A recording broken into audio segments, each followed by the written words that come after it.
I just poured tea all over myself. We might be live. I'm not sure. But I definitely just poured tea all over myself. Good thing I don't put sugar in the tea, huh? Okay, looks like we are good. Let me know if you guys can hear me. I am running late. I don't know why I'm running late. There's no good reason, but I'm running late and not prepared at all for some reason. Let's see. Just gonna, actually here, I'll just check myself. Okay. Yep, there is volume. Okay, we are good. Let's pop out this chat window. No, I'm actually not recording tonight, Joseph, or Valerie, because, I just missed it, went by too fast. Missed who said that? Because I'm just going to refer people to the live stream to watch these portions for this part. Because this video is so long, it's such a big painting that I want to, like, slow down on some of the other things. So if I can send you guys here for more detailed work. I'm going to do that. Okay, so tonight I am working on a Fredericks Belgian linen canvas. This is their Pro Series. I am sponsored by Fredericks, so just a bit of transparency there. I would have chosen this canvas either way, so that doesn't really matter. But seriously, my desk, everything right now is an absolute mess. I'm going to have trouble tonight finding anything I'm looking for. Okay. Let's see. Oh gosh, I'm so far. Do you have one of those times where you're like running super late to work and you get there and your brain just shuts down? It's like, I don't even remember what my job is right now. I don't remember what I'm supposed to do. Okay, so what I'm going to do, I've already painted my background water. I'm going to be using a white charcoal pencil that has been stepped on way too many times, as you can see. I'm going to draw in my coral. Really, the coral is the main focus for tonight, or some of the coral. I don't draw in anything with a regular graphite pencil. I also, when working in acrylics, you'll notice if you watch any of my videos, and this is something that I was definitely having a hard time with when I first started painting, I would draw everything out, take my white canvas, I'm just erasing some charcoal marks you probably can't see right now that I don't need anymore. But I would take a white or a regular graphite pencil and I would sketch out on the white canvas whatever my drawing was. And then I would try to paint around that. The problem is when you paint that way, acrylic paint dries too fast. You're not going to get a smooth background if you have painted in, or you're trying to paint around all of this little detail. I mean, even the octopus's leg, I kind of painted around that. I'm gonna have to repaint that in later, but that is outside of the bowl, so that really should be painted last. That's why I never put very much detail in it, because I knew I was going to have to do that later. But if you're with acrylics, if you're trying to paint around stuff, it takes too long. You don't want to do that. So what I did is painted the entire bowl first, and now I can paint all of my subjects on top of it. And using this white charcoal pencils, this one is by Generals. I may have a link to that in my video description. If I don't, I do have a link to my supply list over on my website where you can see it'll link you over to Amazon, the exact one that I'm using. But it's just a Generals charcoal pencil that is really, really old, but they last a pretty long time, and they work great because they erase completely where a regular graphite pencil won't. So the other thing that I used to do is I would get to this stage and then I would take that graphite pencil to draw things in, or a black charcoal pencil. The problem with the black charcoal, it smudges and it kind of makes a mess, and the graphite, you'll always be able to see the lines. Now if you ever do decide that you want to use a graphite pencil on your artwork, at least use a water-soluble graphite. That you're going to work your lines out, and so that's not a really big deal. Now, if you're working in oils, it doesn't really matter. The oils work in and lift up the graphite, so you don't end up with those lines showing. This is really just for acrylics that you would worry about this. So the paint that I'm using, these are Liquitex Basics, and again, all the supplies that I'm using, they're listed in the video description, so I'm not going to go through too many of them too much as I'm going, because you can look all of those up. But I'm just going to start sketching in approximately where I want everything to be. I may have to adjust this a bit. Like I said, I was really unprepared for some reason. There we go. Here we go. Oh, I lost my chat window. Can't see what you guys are saying. Okay. Let's see. Typical Artist wants to know if I've ever thought of doing an Instagram, Facebook page critique like I do for YouTube channels. I don't consider myself enough of an, well, I guess that argument doesn't work. I'm not an expert with YouTube channels either. But I mean, with Instagram, I think I would have less advice, other than the only advice I'm going to give you guys, because I've seen this a bit, where people will complain about their Instagram not growing. There are two main reasons I would say your Instagram, well, three. reasons that your Instagram may not grow. The first is that you're just not posting consistently enough. That definitely will hurt you. The other, and this is really, really harsh, but you've got to be realistic. Sometimes your skill level isn't at a point where it's going to be easy for you to gain a ton of followers. Let's say that you drew an outline of Mickey Mouse and you expect to gain millions of followers from that. That's not going to happen. It's not realistic, and it's definitely a problem that I see for a lot of younger artists. It doesn't mean you won't be amazing. It means you need to spend a bit more time practicing, and there's no reason you can't post what you're practicing on Instagram. I definitely recommend doing that. But don't be frustrated you're not growing because you're not posting anything that everyone else isn't too. When you really start growing, usually there will be something that you're doing that's something that makes your work special and stand out a little bit from everybody else. If there are, it's not that you can't do the same thing as everyone else. You just need to do it really well so that you stand out from that, if that makes sense. And I see a lot of times where I'll look at them and I'm like, okay, I can tell they're going to be good. They're going to be amazing. But they're expecting too much of a reaction from their audience or from an audience before they're really ready for it. Sometimes you just need to practice more before a lot of people are going to be attracted and really want to sign up. So keep that in mind too. And that doesn't mean that you can't post to Instagram in the meantime, but don't be discouraged or frustrated that you're not getting the kind of feedback or the kind of following that you wanted to. The other thing that can really hurt to where people aren't gaining a lot of traction on Instagram is they're not using the hashtags right. Hashtag painting, look at other hashtags that people are using. And I am not an expert here. Every once in a while I'll look through my own hashtags and I'm like, well, why didn't I spend a bit more time and put better hashtags in here? But if you're not using hashtags that people are going to find you through, and you don't want to hashtag spam where you're like, using things like, I talked about this in a video once. There was a girl, I was looking for paintings or artwork, and so I did hashtag artwork or hashtag paintings. I think it was paintings or oil painting, colored pen, and maybe it was colored pen, I don't know what it was. She had a picture of her son eating an ice cream and was like, used every hashtag in the history of the world that had nothing to do with her son eating ice cream. It was very weird. Like, she was trying to gain attention, and I don't really know for what, but she was using hashtags that didn't fit what she was doing. You've got to definitely work on making sure that the hashtags you do use do fit what you're doing.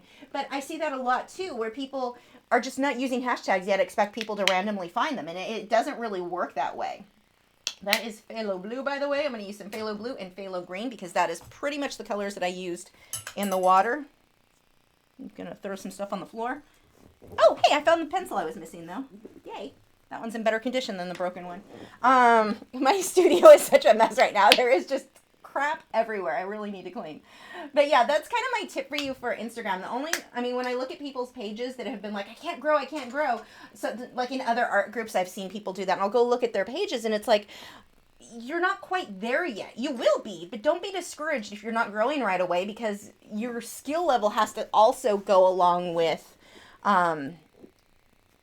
getting people's attention, I think. So I hope that can help in the meantime. I don't know that I'm going to actually go through and critique anyone's channel or Instagram. Right now, I don't have any real interest in it, but that doesn't mean that I won't eventually. I've had a few of you guys request it, so maybe it would be something you guys want to see. I guess if enough of you guys ask, I'll probably do it. See, question from Green Gables Art. Now, make sure you guys are doing the @Lachri Fine Art. If it's not highlighted in orange, it didn't work right, and I'm not going to see it. So, let's see. Do you ever feel like you just don't want to draw? Like you just have to force yourself to do art? Yeah, anytime it gets into being a job, just to tell you guys what I'm doing here. Oh, I need that to be a bit darker. Add a teeny bit of black in with that. Actually, add a little bit of purple, too. I need a darker color than what my background already is, just a couple shades darker, so that what I'm doing right now is building depth. And so I want the hint of coral and stuff in the background. Here I've got the hint of the octopus showing through. I'll do more on that later. But I want the hint of coral in the background. So I need a color that's a little bit darker than this. That gives me some depth going back in. I don't just want everything farthest in the back and everything farthest in the foreground and have nothing in the middle. Okay, do I ever feel like I just don't want to draw? Just have to force yourself. Yeah, okay, art is my job. I love my job. And sometimes I just want to play World of Warcraft. It happens.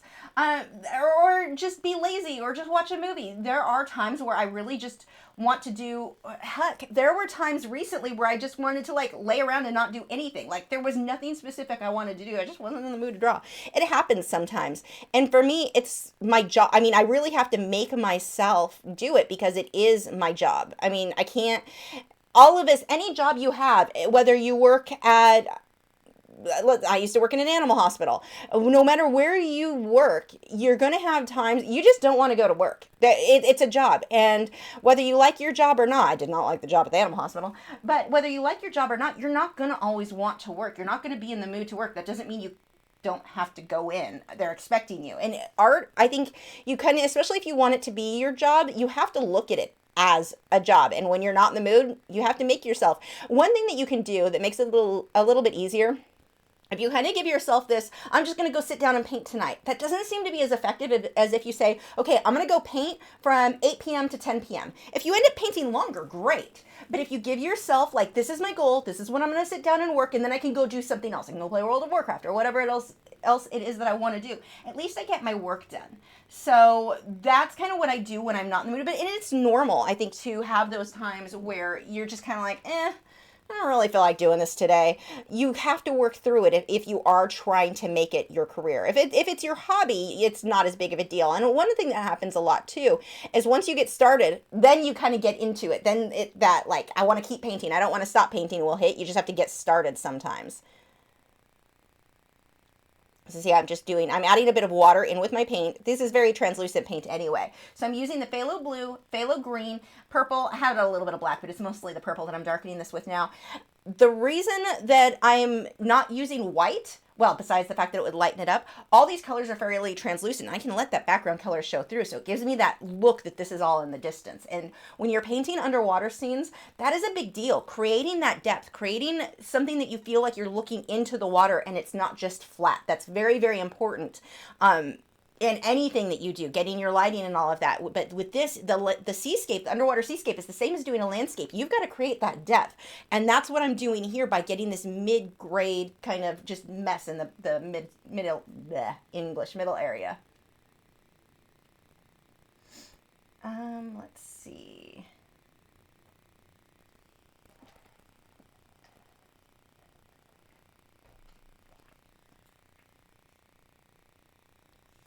So just kind of, I want some variation here. I don't want to just have a row either. That's a mistake I used to make. I would either do a straight row. Usually when you do underwater stuff, if you really want it to look like it's underwater, if you can do a bit of a U shape, you don't need a huge U shape, but just a little bit of that curve, it feels like you're looking into the water, which works here being that it's a bowl. I've got the top of the water here. I'll do ocean surface, so the angle will look a little bit different once I'm done. But see how I'm just getting variation there. I don't want this to look like it's a heavily manicured somebody's front yard that is everything's in the bushes are all trimmed and everything. I need to have everything being fairly messy here. I need some variation. Now I'm going to see how I can paint right over the octopus leg. It doesn't matter because I haven't finished painting that, intentionally knowing that needs to go last. It's easier if you kind of paint whatever is furthest back and work your way forward. Now, there are times where I will, like here, I'm not quite done with my background. I'm not quite done. Well, you can't really see, but I'm not done with the wood grain. I've got most of the detail is done there, but I've got a lot of work to do on the lighting. But I wanted to wait until I get the fish and everything in so I can judge better what colors I want to use. I haven't decided if I'm going super warm or more medium on the lighting on the light there. Okay, so, and the brush that I'm using, this is a Simply Simmons. It is a round number 10. And I can just control how thin or thick my lines are by how much pressure I'm adding. Push harder, you get thicker lines. Barely let it touch, you'll get nice thin lines. Just depends on what you're going for.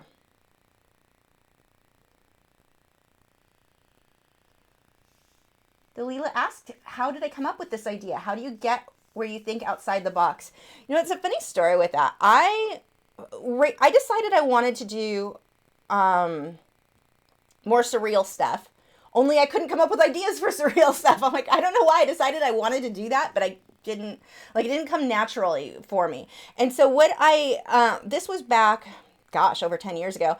I I started looking at it more as a collage of things, a collage of ideas. So I would take ideas like I want an octopus. I want to do an underwater scene, but I want the octopus outside of the water. I like wood grain. Let's combine all of those things into a collage of randomness. That's basically how I come up with a lot of my ideas. Just combining seemingly random things together.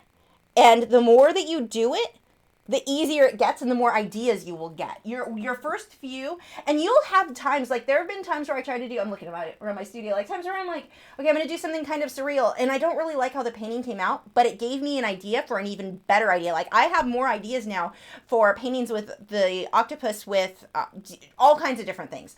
I'm going to do one with him holding, one of the next ones I want to do is him holding up a fish bowl, like a gold, like just a bowl, not something more warped like this one, with a goldfish in it, and I'm debating on the top hat. But I mean, I've got, this one is leading to more ideas. Sometimes I don't want to call them lesser ideas, but sometimes ideas that you don't feel are super creative can lead to the ones that are more outside of that box. So really, you just have to start doing it. You have to just, oh, this is kind of, hold on. I just realized that this is off screen a little bit here. Let me center this a little bit more. I must have bumped my, there we go. I think I bumped the camera at some point, so we'll center that a little bit better.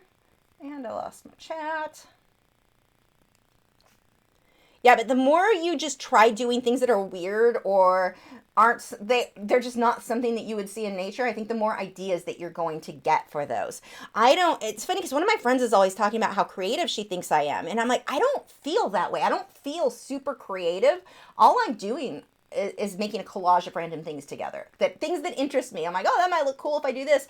And when I do it once, then the next painting, it's like, while I'm working on this one, I came up with another idea, and that one will give me an idea for something else. And it just kind of leads you down that rabbit hole of random ideas.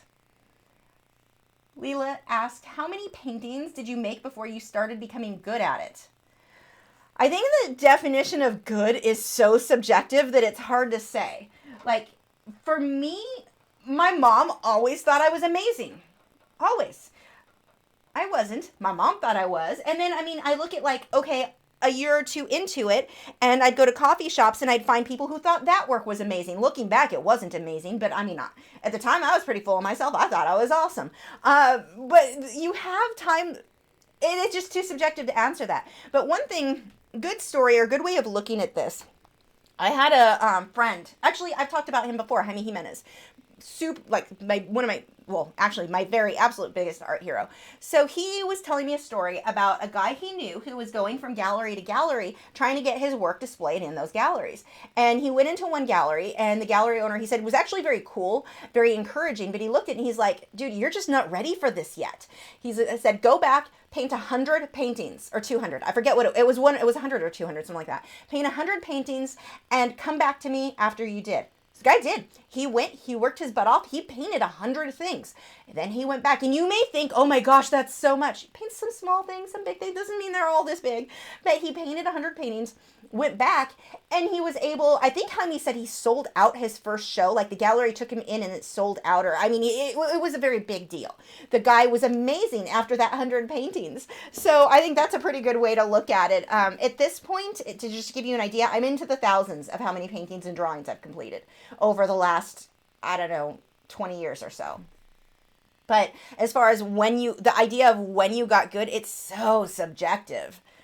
I've known of artists who it was one of their, they did 3 or 4 paintings and I would have considered them good. It varies from artist to artist. And there's too many factors. And then just personal taste, of course. I've got some coral on my reference photos over here. I grabbed, oops, that's not what I want. None of these photos are actually really going to be useful for me. I may have to invent some coral. Oh, this one's kind of good. Okay, here we go. This is the type of coral I'm looking for. Luckily, I opened a ton of these photos before I started. I just didn't sort through any. Ooh, here's a good one. Okay. So one of the things that you may do if you're doing underwater scenes, look on Pixabay or one of the royalty-free sites. You'll have people who will take photographs of fish tanks or reef tanks that have really good shots of up-close coral. It's inside a fish tank. You're going to have to adjust the lighting. You're going to have to adjust a lot of things. You're not going to copy it exactly, but it gives you an idea of just kind of what to base things off of. And that's where I get most of my photos. I used to have a reef tank. Back then I didn't have a good camera, so I don't have photos of that, unfortunately.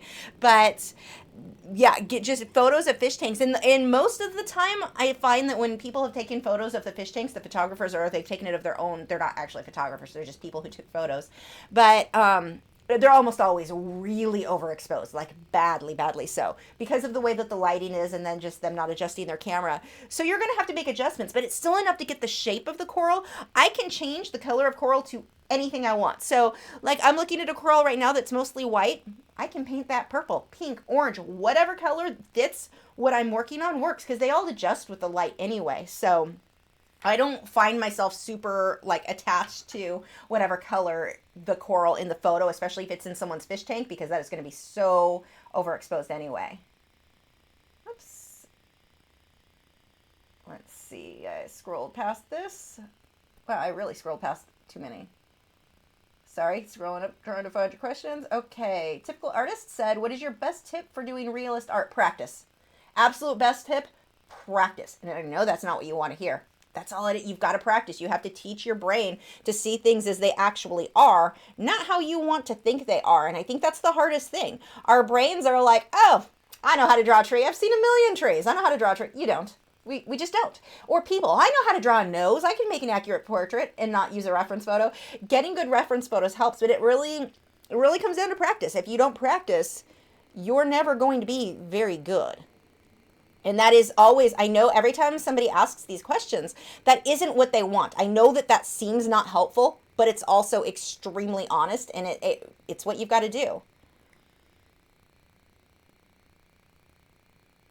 Lots and lots and lots of practice, and slow down sometimes. For me, that was the thing. I think doing studies can help too. When I started painting, I wanted to do things that were realistic, but all I was doing were extremely cartoony. I mean, to an extent, you can say this is cartoony, but I mean really, really cartoony.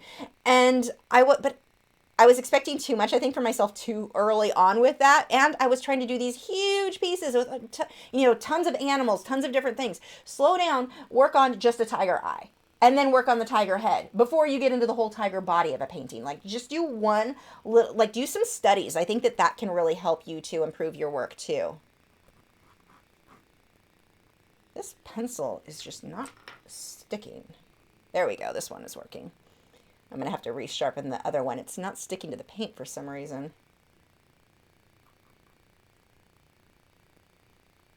Just reshaping this a little bit. And I don't need this to be perfect. I just need a generalized shape here, and fish will go in front of a lot of this too, so I really don't need any of this to be very good at all. I just need something for fish to go in front of. Now the coral that I'm looking at, you guys can't see, but it's yellow. I am not painting this yellow. Like, the idea of having something bright yellow off to the side of this is just, that is not a color what I would want on the edges. What I want, I'm gonna want the attention, sorry, I just apologize to my microphone. Do you guys do that? Apologize to your inanimate objects when you bump them? Okay, anyway, one of the things that I don't want is something super, super, super bright here. I kind of want to keep the really bright things inside the bowl so that it's not drawing attention, kind of weird that away. Michael Perry asks, hi, Michael. I haven't talked to you in a while, it feels like. He said, if your art job did not involve producing videos, where would you focus your creative time? I mean, do you mean in the creation of art or in the business side of things? I mean, if it was the business side of things, I would focus more on other social media, although videos is probably one of the best ways to go about doing that. But I'm trying to think. Galleries, I would probably look a little bit more at local galleries. Now, I don't think it's good to necessarily only be focused on galleries, but it is helpful. It's a good avenue. I probably would. I used to really enjoy doing art shows, not so much the competitions. I didn't really have a lot of fun with that. That's always frustrating. Not if I didn't win, but with watching things get awarded that I'm like, I don't know. I'd see things that were super amazing that never got awarded because the realism was usually not awarded in most of the competitions I was at. It may have just been that I was going to the wrong competitions. But I didn't like that. But I liked art shows where you're there with a lot of other artists and people come and want to see your work and everyone's chatting. That's fun. I would probably spend more time doing that. I don't really have time for that anymore. But I don't know if that's something I'll get back into eventually. Can't decide which brush I want to use. I guess this guy will work. So this one is a filbert. Can you see how the tips are kind of rounded? It's not, it's a flat, or, you know, flat in the sense that it rounds this way. But it's not flat like this is. This one just cuts straight across. This one is rounded. They're the same type of brush. Otherwise, they're the same type of bristle. But this one being flat, or being rounded, the reason that I'm going with this is that each brush stroke, with the start and stop point, actually, I could probably show you with this. The start and stop point is not as harsh. See how it's that start and stop versus the rounded? So when my brush strokes show, it looks better if it shows, in most cases, not always. In most cases, I find that it looks better if I use the filbert. So that's what I'm going to go with today. I think I'm going to do kind of magenta, and I can change my mind. I'm going to start painting it this color if I decide it needs more orange. Actually, that's probably what I'm going to do, magenta and orange. I can easily change it and layer until I get something that I like. Courtney says she wants a shirt that says I'm debating the top hat. Okay, I actually want to make some merch, like t-shirts that would be fun for us. That would actually be hilarious. Tamara said, you know, I've always liked it when you wandered off camera. Well, good, then you like my Patreon videos. I swear, I can't even keep my hand on, like, I'll have the camera off or angled where I'm not working all the time. Those, well, all you guys who are on Patreon are used to that. I do it on my YouTube videos too, but it goes quickly enough. You usually don't see it on Patreon when it's slowed down. There are times where I'm just like, why am I not on camera right now? Well, I need to do better with this. Cynthia wants to know how I got over being camera shy. Practice. God, that's just going to be my answer for everything tonight. Getting on camera more. When I was doing just once a week, like, it was something I really struggled with. I remember calling my friend and I was like, Jason, not Jason Morgan, another friend, but I was like, Jason, am I just that awkward in person? Like, maybe I'm just an awkward person and I don't realize it. And I'm like, is that how I act? And he goes, oh God, no. Cause he was always laughing at how I was on camera, that I seemed so shy, like, well, shy, I guess is a decent word. Awkward, I think is better, but he was like, no, not at all. That is not even close to how I was in person. I don't know. I felt so awkward. Largely, I felt weird sitting in a room by myself and talking to a camera. Now I think it's normal. But it took practice. And when I was doing just one video a week, I mean, a year or two, I was more than a year into it. I still felt awkward. And, well, I shouldn't even say I felt awkward. I was awkward. You can see that on those earlier videos. It was pretty hilarious. But they once a week wasn't enough for me to get over it until I started doing 2 times a week. So I started doing the critiques, and now that required me to talk more on camera, so that helped. When I added the third, this seemed to be my turning point. When I added a third video a week where I was doing an artist vlog, that I would record all 3 videos the same day. So here's an hour, basically, it would take me to record a week, the videos for the week. And that made a huge difference. It just took me actually being on camera to get used to it. It was really hard. I feel like I was awkward longer than most were on camera. Like when my friend Christian, he's a musician, and he is working on his YouTube channel, and he just did a vlog the other day, and I was watching it, and I was like, I'm so jealous of how comfortable you right off the bat are on camera. It took me years to get to that. Like, it took me a stupid long time. Now, again, I was only doing 1 video a week for a very long time. But yeah, that was really, really hard for me to get over. And it just came down to I needed to do more. And I tried everything.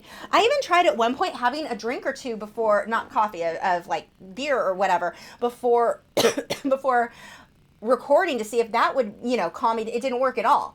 So I tried that like twice. It didn't help at all. So I stopped that. All it did was make me talk a teeny bit slower. So I tried all kinds of things. Nothing was really working until I started making more videos. That's really that was the turning point of me feeling comfortable on camera.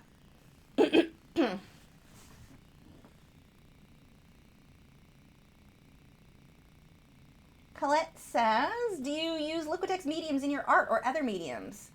By the way, I love your art, your Odyssey. Thanks. Sometimes. Sometimes I use Liquitex glazing medium. I don't use other mediums, though. I don't like most mediums, like slow drying mediums and all that. I don't like how gunky it makes the paint feel. I like it. It changes the consistency to something that I am just not a fan of. So no, I don't use those, but I do like glazing medium occasionally. Now here, I don't like glazing medium because it would make my paint feel thicker, and I'm not going to be able to get the fine detail that I am right now with this brush. This one, by the way, is a number 4 script liner. It is a synthetic hog hair. It's the Hobby Lobby generic. Their brushes go on I always say clearance, on sale for like half price. I want to say it's about every 3 weeks to once a month, so I always just stock up them. I really like these synthetic hog hair liner brushes, though. They're my absolute favorite. They're the easiest for me to control. I used to always use the Taklon bristle for the liner brushes, which I still like for a lot of other types of brushes, but for the liners, love these synthetic hog hairs. And a lot of people like mixing mediums. It really, I'm not going to say it's wrong for you to use. You just have to figure out what works best for you and which type you prefer. Like how, for the type of work that you're trying to create. For me, I just don't like it. But I mean, I don't like using the Stay Wet palettes, and a lot of people love them and swear by them. So just because I don't like something doesn't mean you can't use it or it's the wrong thing to use. I just find it to not be so helpful. I'm going to fade this out and let some of that background color show through, which works well because the violet color that I'm using, I think it's deep violet, is this actual color, is really translucent. So it's letting my background show through. Now, a lot of people will complain about that with Liquitex Basics. They're not super highly pigmented, so your background shows through. The thing is, I want my background to show through. That gives me a more natural feel for certain things. If I don't want my background to show through, I'll add white to make it opaque and then put the darker magenta on top of it. Sarah Makes Art, whoops, scrolling, said, when you said that portraits aren't good for beginners, I changed my channel description to say that I was teaching beginning to intermediate artists because I have a lot of stuff about portraits. Because it depends on the style, too. I mean, I would say if you're trying to go super realistic, portraits aren't good, but I've seen people do impressionistic portraits and they did fine with them. So, you know, I don't take anything I say as being like the end all, this is the only way to think or look at something. If it was working for you better one way or another, then go that way. I mean, I don't want you guys to feel like just because my opinion is one thing that you have to agree with it or you have to do it. If you liked saying it was beginner for portraits, some people are looking for that, so that may work for you. Some people are, super beginners and are only interested in portraits, and then for those people, I wouldn't say, no, you have to do something else. You're going to I think it's going to be harder for them, but if they're not interested in anything else, then they're better off going ahead and doing the portraits. So there's always exceptions to everything, but I don't want you to feel like because I suggested something or mentioned something that my way is the only way. It absolutely isn't. There are 20 different ways to get to the same end on anything, whether it be with painting, how you run your Instagram, your Facebook, whatever. There is always going to be an exception to some of these rules, so... Marlene says, yes, I have social anxiety is my problem. It really embarrasses me. I have social anxiety is my problem. It really embarrasses me. I guess I should read that right. So here's something that a lot of people seem to not, I don't want to say understand. Maybe that is the right word. Just because you have certain social anxiety, just because you feel socially awkward, you're not super outgoing, or that you're super, super shy, that doesn't mean you can't fake it. I was described when I was a teenager, my parents, people from my school were concerned about me that I was painfully shy. That was how I was described. Wouldn't talk, didn't want anything to do with I didn't know what to say to people. And even now when I leave my house, I lose my stomach. I mean, you get that anxiety hits you where it's just like, no, I just want to go back home. I want to go back in my studio. I don't want to be around people. People are scary. You can still function and you can still get over it. You can actually learn not to be super shy the more you do it, but you have to do it more. And I feel like we've gotten to a place where it's so easy to just go, okay, I have social anxiety, because I was doing this myself. So I'm speaking for myself. I know everybody's going to be different, but take from this what you want. You get to a point where you start doing I have social anxiety, so I can't do something. I have social anxiety, like it's the color of your eyes that you could wear contacts to change it, but like it's something about yourself that you can't change. You can. You absolutely, I just spit. That was attractive. You absolutely can change things like that. Don't feel like because somebody labeled you that way or because you feel socially, that anxiety. I still to this day feel my friends don't know that about me. My friends do not know when I go out in public with them, because I act very outgoing. I will talk to strangers. I'm friendly with strangers. I lose my stomach. My stomach always is like that butterfly is like, oh, I don't want to be around people. I don't want to talk to them.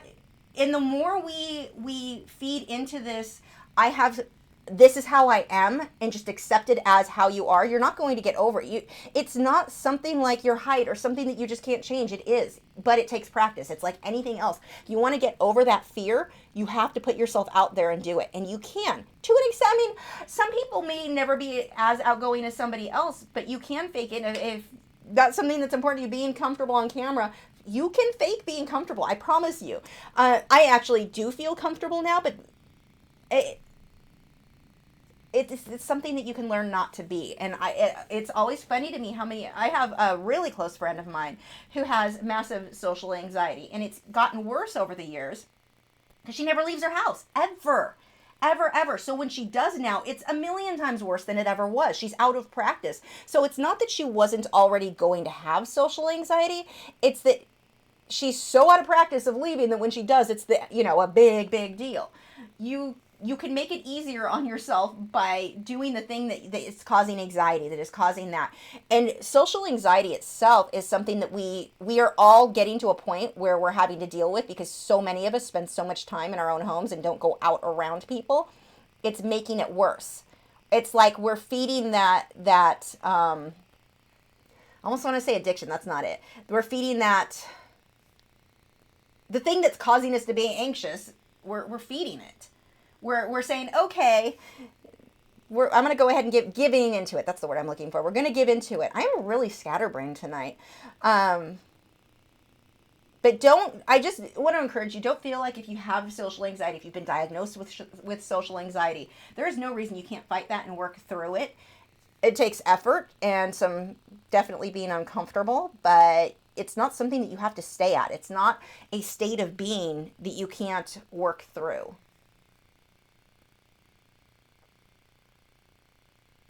Let's scroll past too many questions yet again. I'm really bad about this. Actually, it's not even me. I don't like how YouTube's thing works. I'll want to scroll and it suddenly drops to the bottom and I miss a bunch of questions. So I apologize. Katrina said, I am a beginner. I don't know how to draw. Do you think a light box would help me? I'm an adult colorist and I want to branch out into drawing. Yeah, I have been teaching painting lessons for like 20 years, maybe a little, is it 20? Since 1999 I started teaching.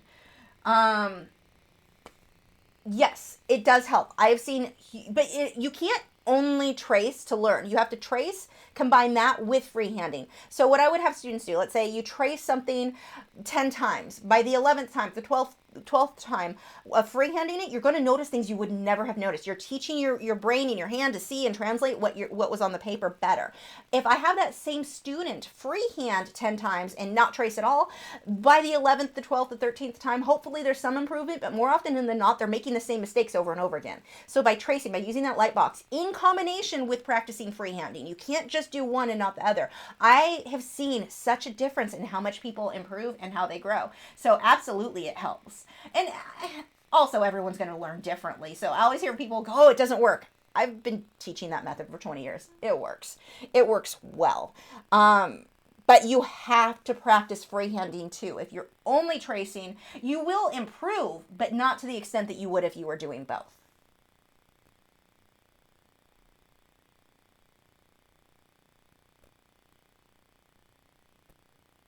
And Pal said, last week's chat, which I missed, would you consider doing a steampunk bee and flower in graphite? Probably not graphite. I want to do that in color. I don't know. I like this steampunk thing because that goes with my husband's room.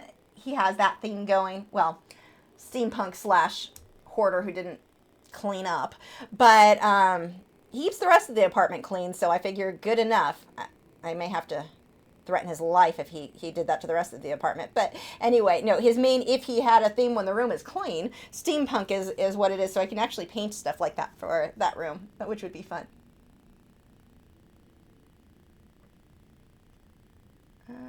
Let's see. Yeah, Leela in the studio said, I used to have social anxiety. I slowly got out there and in social situations bit by bit, and it's gotten a lot better. Exactly. And I'm not going to say it's never going to go away, because still, for me, when I leave the house, my stomach turns a little bit. That I don't want to be leaving the house. I don't want to be around people. I only like my husband. That's the only person I want to be like in person with right now. But, or if people come to my house, it's not as bad. It's getting out there. Oh my gosh, I just realized I am exactly like my Italian Greyhound. She loves everyone when they come to her house, but she's got dog aggression when she goes out in public. She has some anxiety. But anyway, isn't it disturbing when you realize you're just like your dog?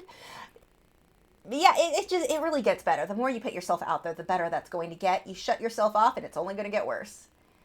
Lady Rachel Alucard said, I have a question about putting building mediums on canvas. Is that something you could do a 3D effect on? What do you mean by building mediums? Do you like the texture mediums and those? You want to make sure that yes, you could get a 3D effect on your canvas. I don't personally like them that much. I've done them here and there on for different things where mostly when I was sealing down my sheet music that I was gluing to the paper for mixed media things. So I'm actually going to go crazy with the orange and then glaze magenta over it to tone it back down.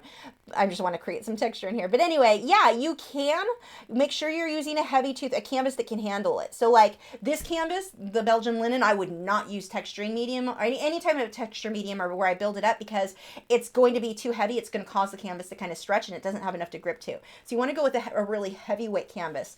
Like Fredericks has their, what are they? They're behind me. Let's see if I can remember what they're called. I've got some. There's one. It's a Pro Series. It's got the orange label. And I can't see it from here which one that is. It's got an orange label. I've got a few of their heavyweight canvases. The Dixie Pro is one of them. You want something that's really heavyweight to be able to handle that texture and for it to grip to. But on the flip side of that, I don't do it that much, so I can't give you much more information than that. That's kind of the extent of my knowledge. Through our illustration said I have a little anxiety. However, I press through it. I don't like to let it keep me from doing things. Exactly. You know, it's like everything else. I have fibromyalgia. I don't want to be defined by that, and I don't want to be one of those people who ends up in bed taking a ton of painkillers because that's what, I could have gotten to that point. I didn't let myself. I actually did a bunch of research and figured out how I could adjust my diet to help with the pain so I don't need painkillers. But I didn't want to let that define me, and so I didn't. And I'm tired. I mean, I'm tired all the time. While I'm able to control the pain for the most part, the fatigue is always there. I work through it because I don't want to yes, it'd be easier just to go lay in bed. I remember I had people suggest that I go on disability because it was so severe. And it's like, I don't want that to be my life. Yes, I could go that way. And it's not that I'm judging someone harshly who takes that route. It wasn't for me. It wasn't what I wanted. I wanted more than I don't want to say disability is not the right word. My problems, my physical limitations,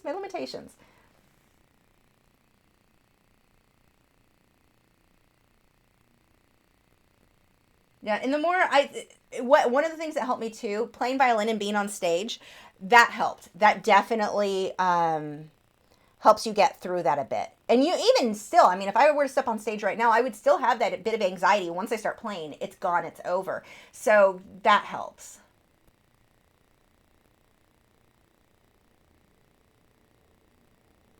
Let's see. Whoops.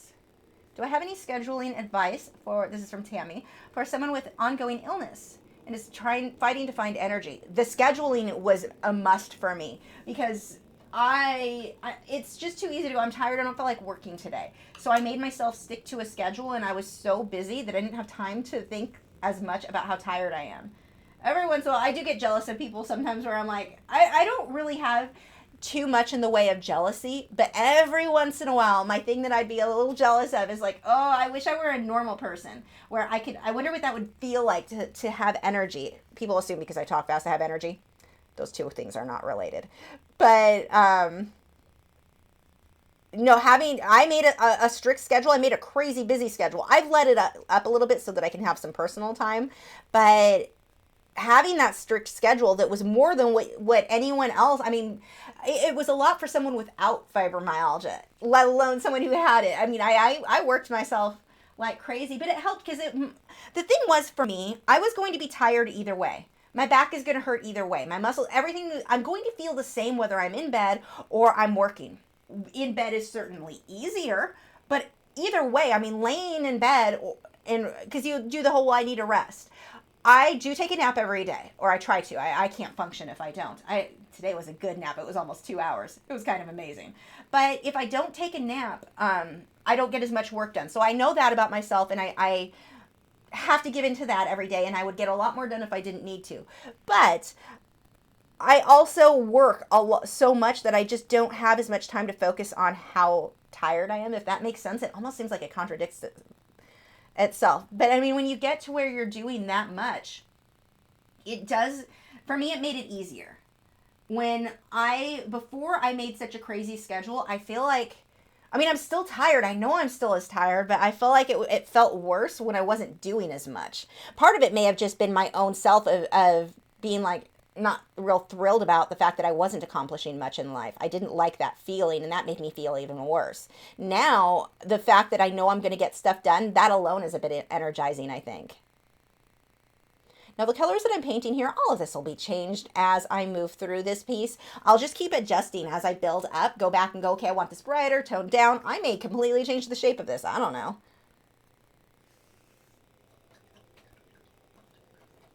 But yeah, my scheduling advice when you're fighting that with being tired is to make sure you schedule and do as much as you want. What is your goal? How much work do you want to get done? I try not to look at it as this is what I'm able to do. I look at it more as this is how much work I want to get done, and I'm going to make that happen. I'm stubborn, and I have that bit of self-control thing with myself where it's like, I'm not going to give in. I'm not going to let my illness control me. I did for years, but I moved past, and well, back then too, I was eating like crap and I didn't realize that. Turns out Doritos don't make you feel that good. That is not a balanced diet. And Pepsi. I do miss Pepsi. That was like my favorite thing in the world. But oh, that was making me feel like crap. But I've definitely found, I wouldn't say that the change in the diet makes me have a ton more energy. I don't really feel it that way so much. It's just the rest of the pain and all the other stuff pretty much goes away. I'm going to leave that guy alone. I think I'd like to have, let's get a little bit of seaweed behind him. Actually, I think I'm going to freehand some of that in. I don't want that charcoal to show. I'm going to do this, change my mind. I'm going to go so translucent that, let's go ahead and get a bit of you in here too. Yes, I talk to my paint, even when you guys aren't here. Oops, I think I scrolled too far again.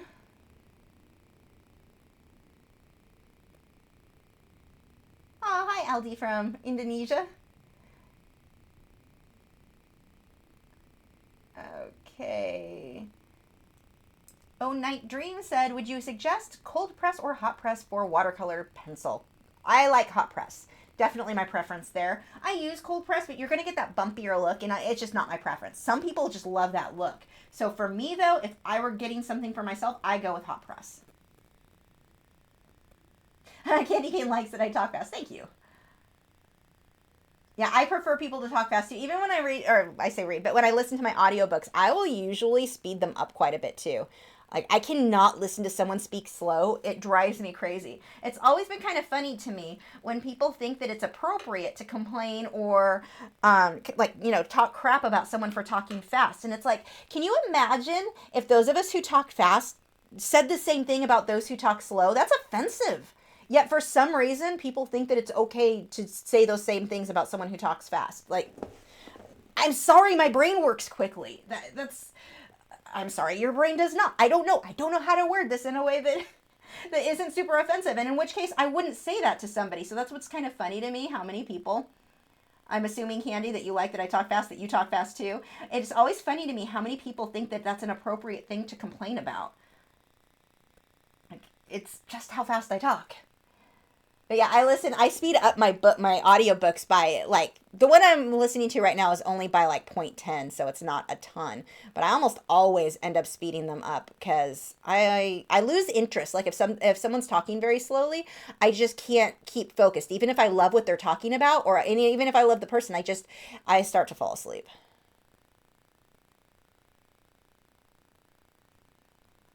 I need some leafy shapes back there. Again, most of this is going to get covered with fish and stuff, so I don't want to spend a ton of time perfecting detail until I know what's going in front of it. Let's see, we've got Tamara said, I picture you talking to your paintings, whether you're filming or not. I do. A lot. Well, heck, I just apologized a few minutes ago to my microphone for bumping it, so yeah, as you can imagine, I talk to myself. I think that's what happens when you spend so much time by yourself. I talk to my animals all the time, my plants, my paintings. We all have great conversations. No one argues with me. No, that's not true. My dogs and my bird do argue. One of the dogs usually just does what I ask.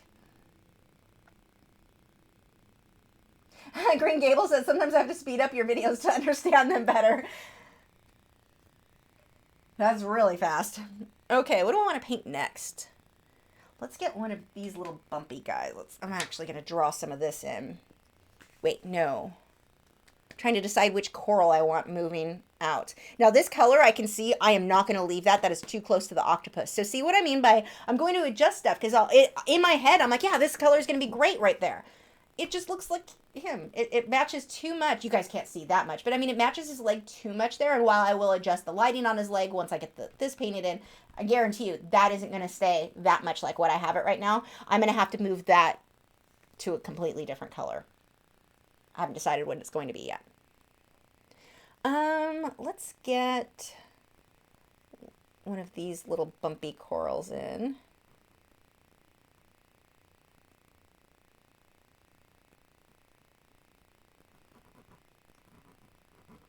Oh, that pencil does not, yeah, I must have got, I bet you I got paint on this. Yeah, there's wet paint on it, or not, it's not wet now. The paint is dry, but it's not allowing the charcoal. Where's my sharpener? I lost my sharpener. It's not allowing the charcoal to stick to the paper, or the canvas. There we go.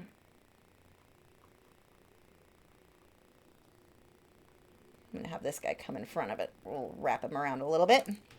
Okay, color. Start with just kind of a cream grayish color. Vladimir said, have you ever used sketchbooks for acrylic or oils? And if so, what would you recommend? I would recommend gessoing them. I don't use it because I'm not a big I love the idea of sketchbooks. I don't use them myself hardly ever. Gesso them though. You don't want to go straight onto the paper, especially with oils. It'll soak right in. So make sure you just put a gesso on them. And I would just use an acrylic based gesso, like Liquitex makes one that I like. I would just use that, let it dry completely, and then you can paint on it and be okay. JPC13 Art wants to know if I've listened to any good audiobooks recently. I need something new. Let's just pull up my phone and look. I know that I have. I'm currently listening to one that I'm interested in it, but it feels very like something you'd see on like the CW teenage-y type. There are things I like about it that are funny, things that I'm like, I could do without that. It's not like literary genius type things. Let me go back to my library. I'm listening to The Supernatural Prison, which are The Dragon Marked and The Dragon Mystics. I'm on the second one right now, by Jamin Eve. Those are decent. It's enough that I'm still listening to. I don't know that it's one I'd listen to again, like over and over again, but that one's been, I'm listening. One of my favorites right now that I've listened to a couple of times is the Dragonian series by Adrienne Woods. Oh my gosh, loved that. Which is funny because she actually is really, really, really bad. Like there are so many grammar errors in that book, like so many, where you're just like, do you not have an editor? How did no one catch that is not how you word that, or that's not what that word means? Or she has a lot. It's not as bad on the audiobook. When I read it, one of her books I read myself, oh, those are some serious errors where you're just like, okay, I'm terrible at spelling. I'm not the best with grammar. If I recognize it's off, like, this is your job. But those books, otherwise, I loved the characters. I loved the story. I really did like those. I'm into fantasy stuff, so keep that in mind. Nothing remotely realistic about those books. But that was fun. That one had a lot of like turns and stuff that I was like, I couldn't predict where it was going to end, which I think was kind of nice. I'm just going to create some texture here. Get a little bit more water than what I need here. It's more translucent, but I'm going to let some of the green show through so that I can kind of just already have some texture to make my job a little easier. It means I have to do a little less detail later on. So these are kind of small, kind of in the background. As I move forward, I'm going to make these corals, bump my microphone again. I'm going to make these corals, I think, a lot bigger as I come forward. This is going to be kind of in the distance a bit more, but these might be a bit small. That works. Okay, you need to dry. Clarence says that they're talking to their pencils as they draw right now. Good, I'm not alone.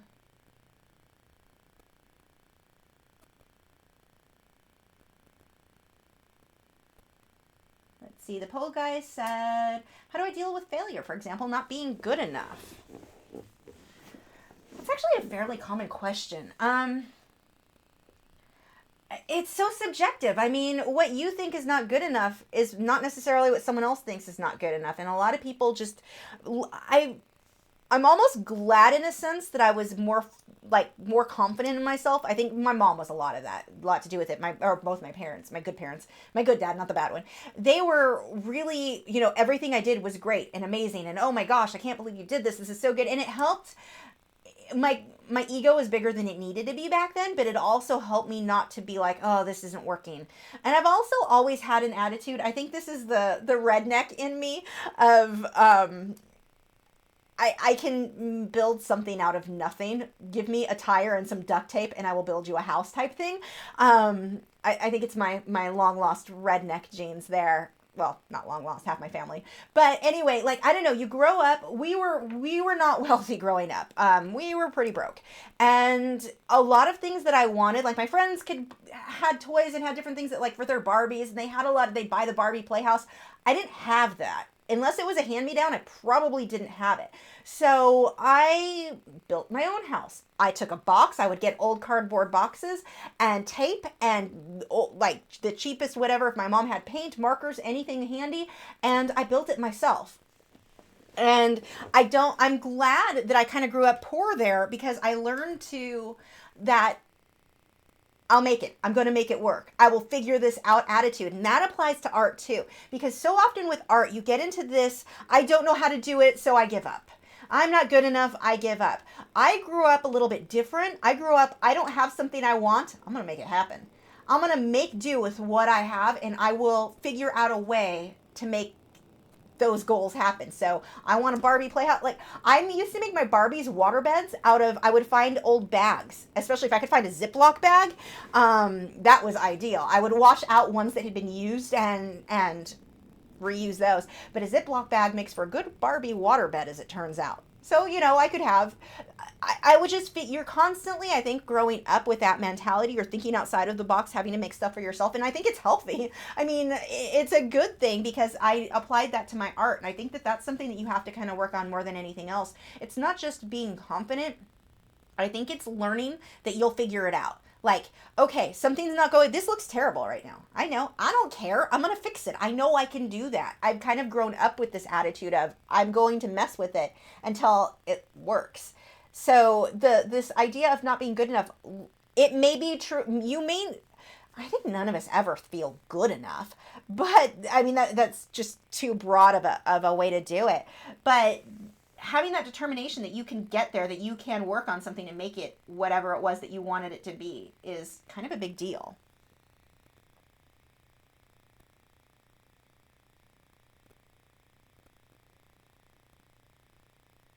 Let's see. I think I'm caught up there. So let's go ahead and I'm going to add some shadows in here before I come through with details with a liner brush. Just get a little bit in there. Remember when you're painting anything where you use much white, nothing is really should be white. And especially if you're looking at reference photos like I am here, there is a lot of white on the coral that I'm looking at because it's so overexposed. Typical of marine photos, unless it's a photographer who's like a real like professional. They really know their stuff. Most of the time it's going to be overexposed. So you've really got to adjust what you're doing there. I don't really like the shape of that. I'm going to pull this out. See, there's an example of something that wasn't good enough. Not good enough means fix it. Make it good enough. I'm going to make a second row under this.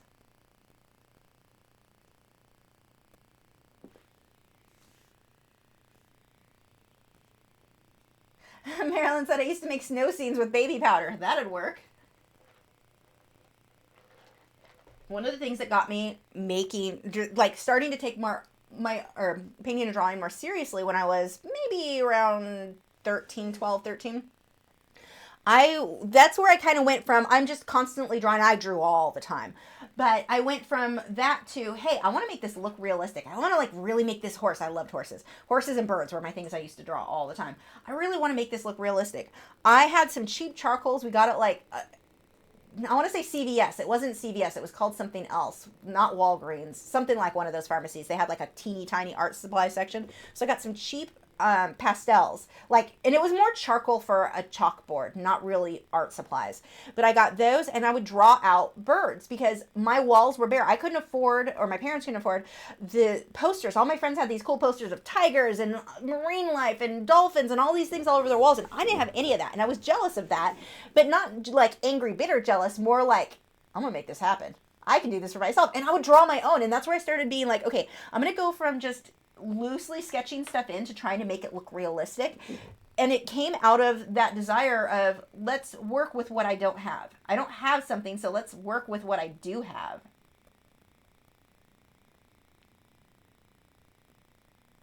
Colette said I have rheumatoid arthritis and fibromyalgia. I agree with you, as it will hurt either way, so why not spend an hour making art? Yeah, it helps. It definitely helps. Now, there are times where that's, not practical. I'm not going to say that that's always going to be the case, but more often than not, for me anyway, it definitely is. The only time, one thing that will get me to not work too much is if I'm really nauseated. That is harder to work through, because you feel kind of shaky and not good. So that's the time where I'll go lay down. But that doesn't happen too often anymore. Not to that extent.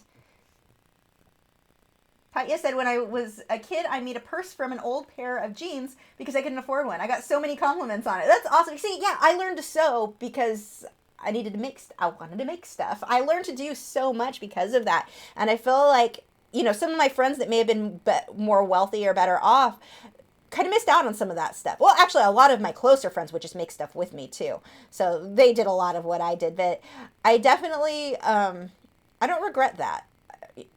The stuff that I learned and just the mentality of it, the mentality of, I don't have what I need, or I don't know how to do something. I couldn't afford lessons. Like I wasn't going to get private lessons in art or anything like that. Figure it out. And that has served me well over the years. Even that's why I know how to do web design. When I started, it was 1998, I believe, when we got our first, 98, I forget. My husband and I, we were dating at the time, and we bought our first computer. We kept it, he lived with his parents, I lived with mine, so he kept it at his parents' house, because my mom thought computers were evil and would bring the devil into our home. I still make fun of her for that one, and she still thinks it's, she's just like, shut up, I know I was stupid. But that was kind of her thing, you're going to bring evil into our house. I don't know why. My mom's not a fanatical, she's Christian, but she's not a fanatic about stuff, but for some reason, she had this thing about computers that she just was determined they were evil. So I wasn't allowed to keep it in my house, and I was so frustrated. So I kept it at my husband, who was my boyfriend at the time, at his house. And I learned how to build websites. I didn't have any money to build one at that time. That was, I think that was my first credit card, but for Best Buy. But we got a computer, we got a printer, I got my first digital camera, which was a megapixel single camera, and that's where I got started. I just learned by trial and error, and my first websites were horrible. I was just proud of myself because I was doing something I didn't know how to do and figuring it out. And there wasn't a lot of information back then of how to do how to build websites, but I figured it out. That's kind of been my attitude with everything, with art, with everything, with the art business. Figure it out. I can't afford to have someone else do it. Figure it out.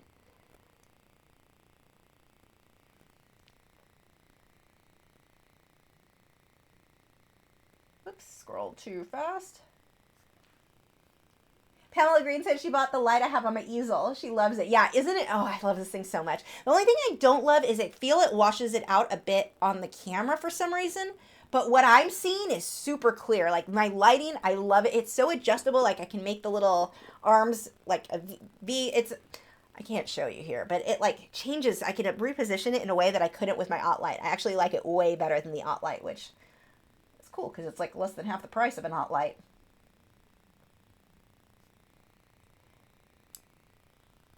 Nausea and sickness is my main problem. Yeah, I feel for you on that one. It puts a stop to a lot of things.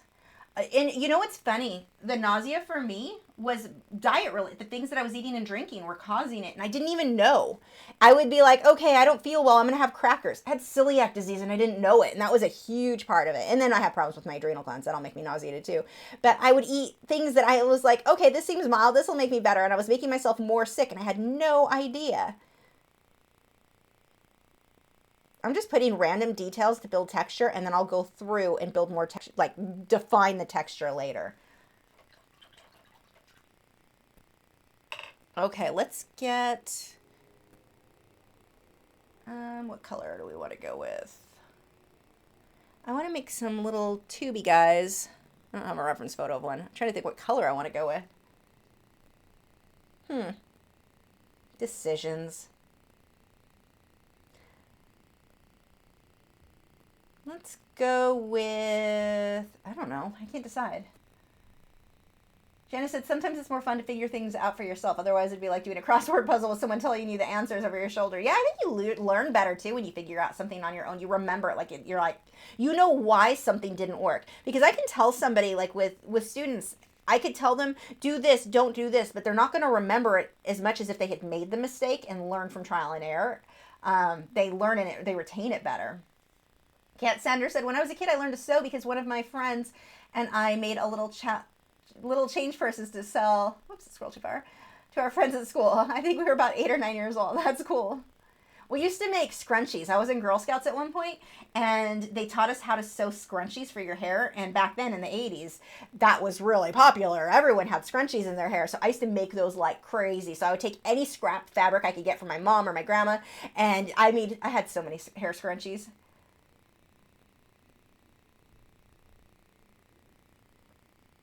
Teal. I'm trying to think. I don't think teal's going to work there because I have teal in the background. Good call, though, Phyllis.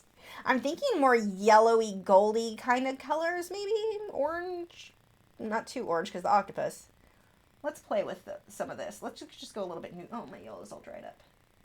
Let's throw some of this in there. This is one of the things that I love painting this way. I paint something, I'm like, oh, that looks terrible. I can completely cover it, and you will never know that something I didn't like was on there. Well, you guys will know because I just told you. So this yellow is super translucent. What I'm doing is mixing it in with my unbleached titanium white, and I'm making this nice opaque color that will cover very, very well. These are going to be bigger. See how this really covers? I want to make kind of a little, totally just lick my finger and wipe that off. I should need to stop doing that. Use the water.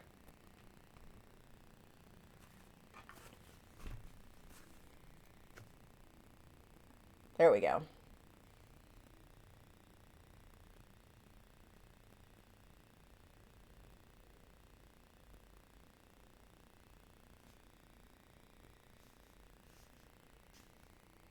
See, get some more in there. See, this is why I'm not super, like, I'm not worrying about detail yet because I'm kind of blocking in what's going to get covered. I'm just kind of making this up as I go along. How about orange to stand out against the blue? I might, the problem with, it'd have to be a bright orange. I may do that, but I've got to be careful because I'm going to be pulling a lot of those colors into the octopus and being right next to them. It's not going to stand out as much as I might want it to.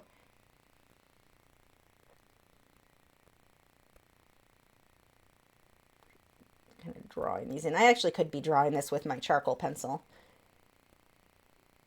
Let's see. I think I'm going to get some little, maybe little bits of seaweed right behind coming from this. So I'm going to go ahead and just fill some of these in now that I've got a general idea of where I want them.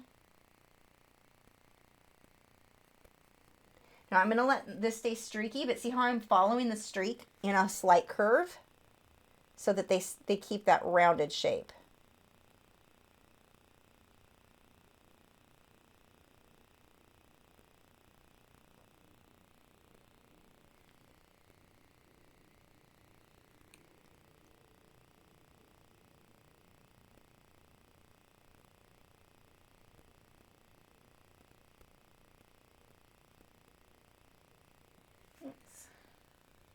Computer shut down or went to sleep.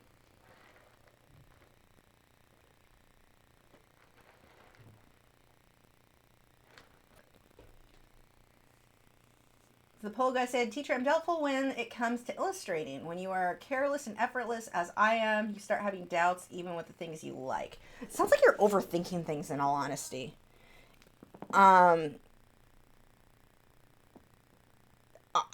The extent of my thought process is I'm picking up the paint and I'm painting.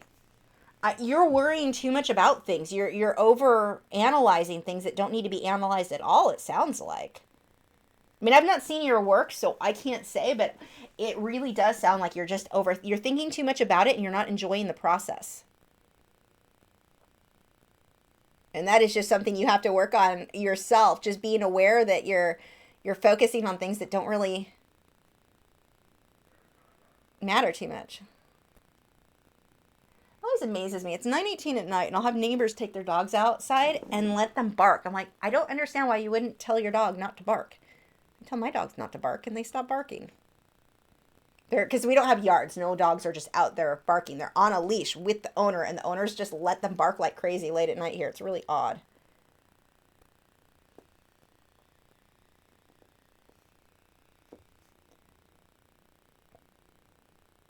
So see, this is very messy, very loose right now. I can tighten everything up later once it's all blocked in. Yeah, I think the yellow with maybe some purples. I don't know, but I'm kind of liking that because it's not a color that I really used on the octopus at all.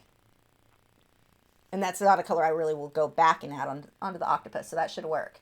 Tamara said, I love the revisit of the octopus. Other than how intriguing their shapes and textures are, do you have any personal connection to them? No, I just think they're adorable.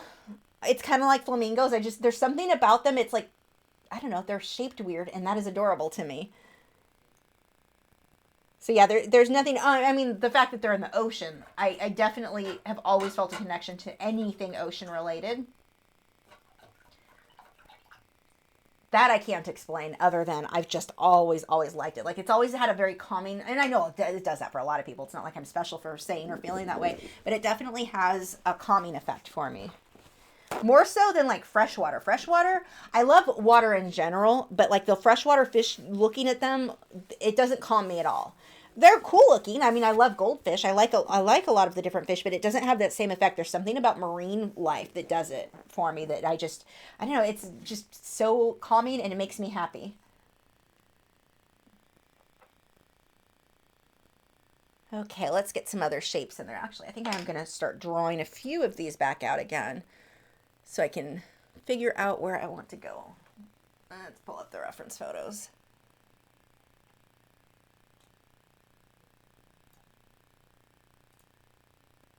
Ooh, I like this one. This one's really twisty. I'm definitely including this.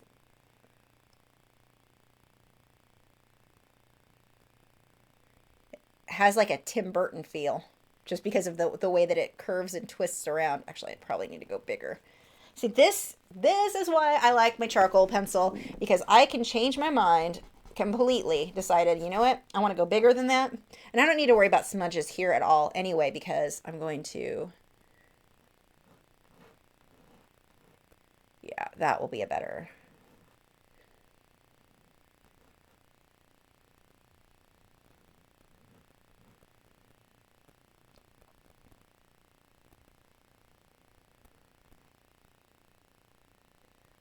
Ooh, this guy's really interesting.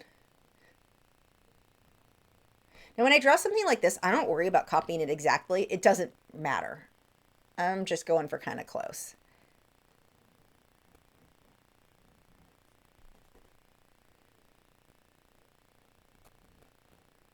I like the angle of this one, that it's kind of turned differently than the rest of the coral.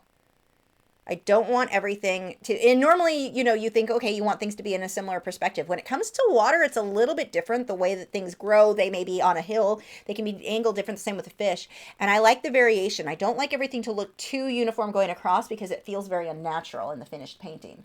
So getting some of this, the twists and turns in the landscape basically will help.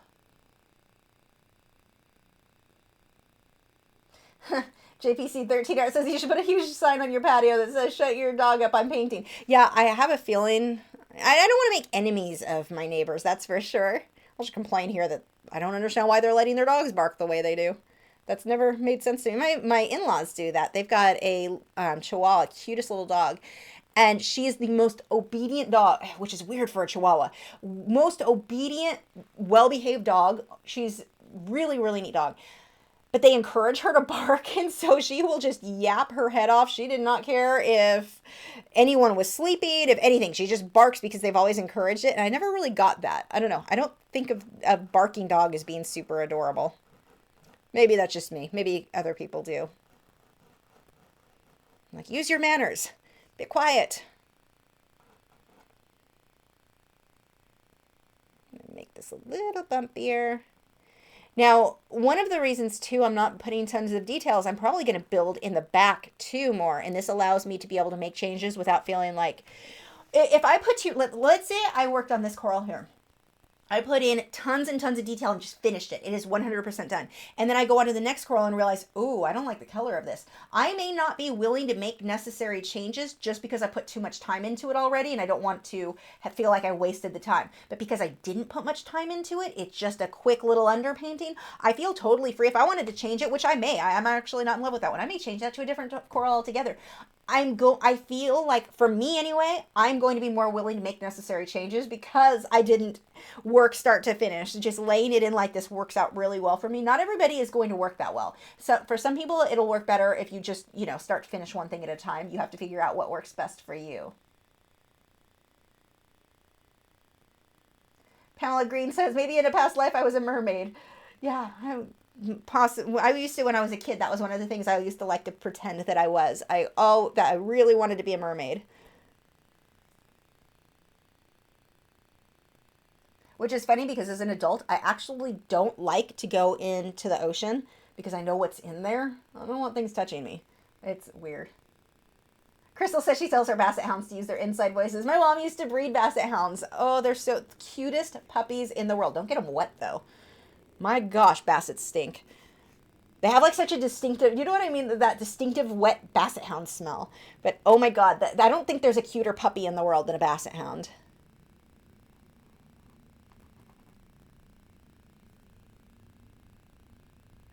Let's see. Cuddle Quack Duck said, my duck chases around my dog. That's why she's so quiet. My duck Cuddle Quack doesn't chase her.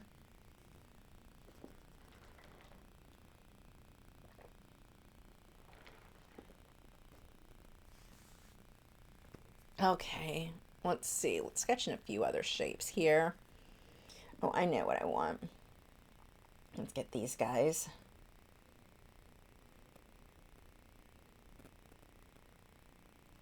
Little branchy kind of guys. I'm going to pull these because I like this type of coral and I think it'll work well behind that tentacle. You can even pull some of those in here. Fill in a big section with them.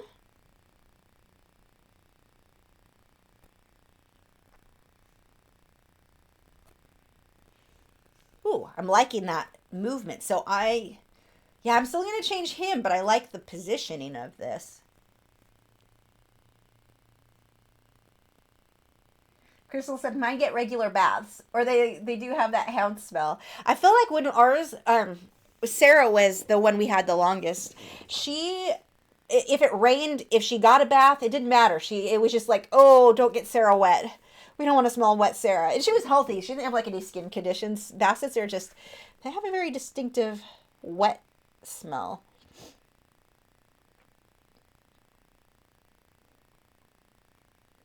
She was stubborn. Oh my gosh, that was probably one of the most stubborn animals we've ever had. We had a collie who would chase her or try to herd her, but because she's a basset hound, so you don't herd a basset hound. So she would sit in the middle of the yard. The collie would do drive-bys. He'd just zoom by her, like nip at her, like if he was trying to herd her, not actually fighting her, but like just to try to get her to move. And she would just sit still and shift her body to wherever he was and lunge at him as he came by. It was actually kind of funny, but very, very stubborn dog too. My mom said that they have long ears to use as handles because they don't want to come when they're called or do what they're told. Let's see. I'm actually going to go with a grayish color for here too, and then tint a color on top.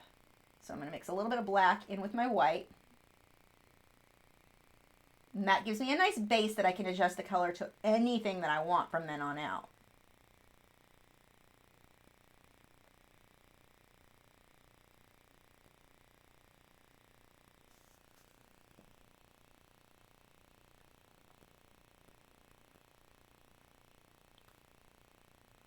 Now I'm going to do these, each of these little things I drew in, I'm going to do them separately, and I can kind of leave a little bit of a line in between them, which gives me something more to go on. I don't want to just paint the whole thing one solid white, otherwise I can't see all of my little lines. By painting them individually, I'll be able to see where I wanted to leave each section.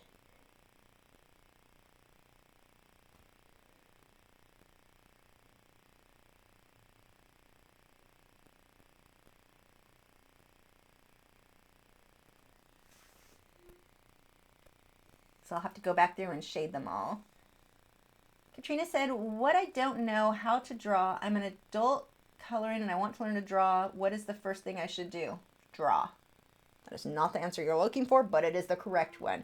You're going to pick up a pencil, find a reference photo. Don't try to draw from your head until it's something like here. I don't have a photo of these corals, but I've painted them a million times, so it's probably not an over exaggeration.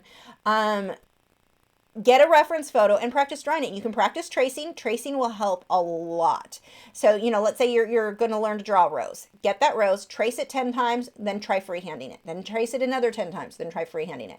You want to make sure you're mixing freehanding in with tracing or it's not as effective. But I have taught people that method for years and had really good results with people learning to draw very accurately, really quickly, more quickly than when they were only freehanding. But you really just have to get started. There's no like magical book that's going to teach you everything you need to know. The books will make more sense once you've been drawing for a bit. So just pick it up and do it.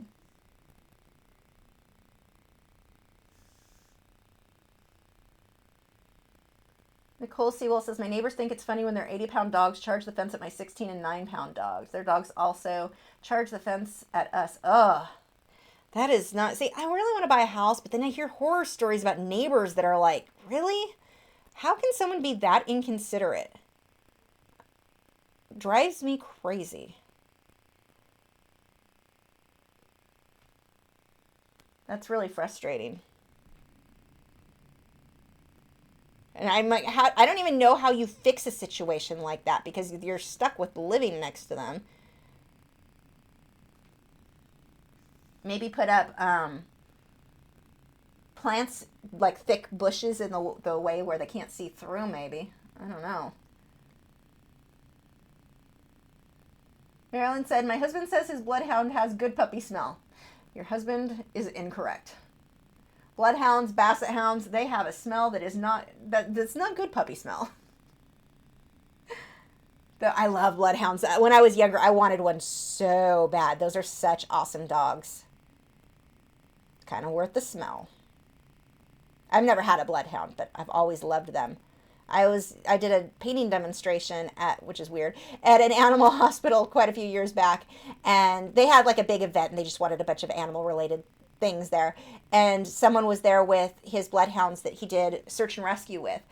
All I wanted to do the whole time is sit and pet the puppies. Well, they weren't puppies, they were older dogs, but not puppies. They're such awesome dogs.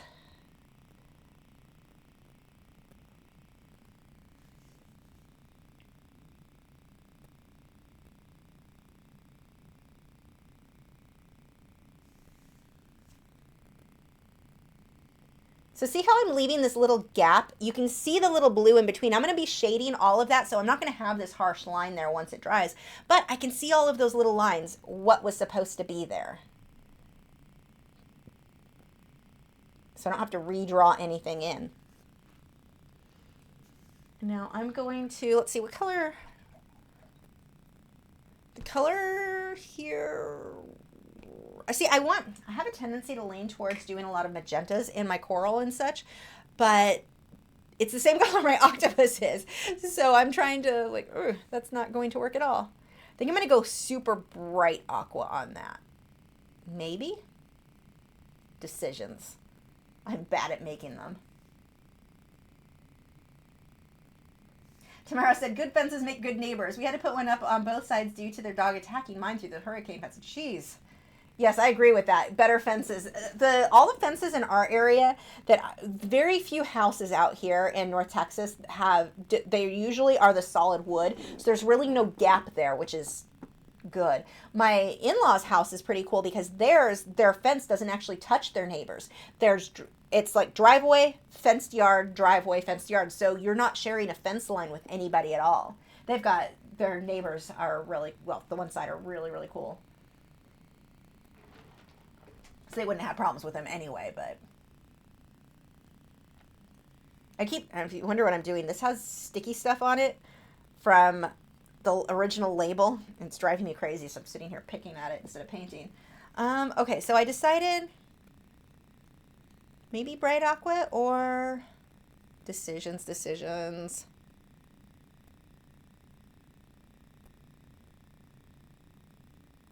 Red? No. Okay, yeah, I'm going to go bright aqua because it's pretty opposite of the twists and turns are too similar to the octopus leg. I need to make sure it is really a different color. So I think aqua or green. No. I'm going to paint this in an aqua and then adjust it as needed later on. So I'm going to use, I love this color. It's a pastel. It's bright aqua green. It's a fairly opaque color. I mean, for that, it's basically just if you mix phthalo blue and your phthalo green together and add white, that's what this color is. But I don't have to mix, so it's nice. But see how well that shows up?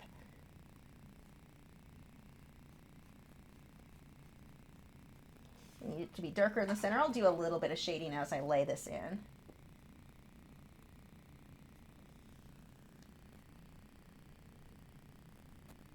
So I'm doing some wet into wet while that's still there.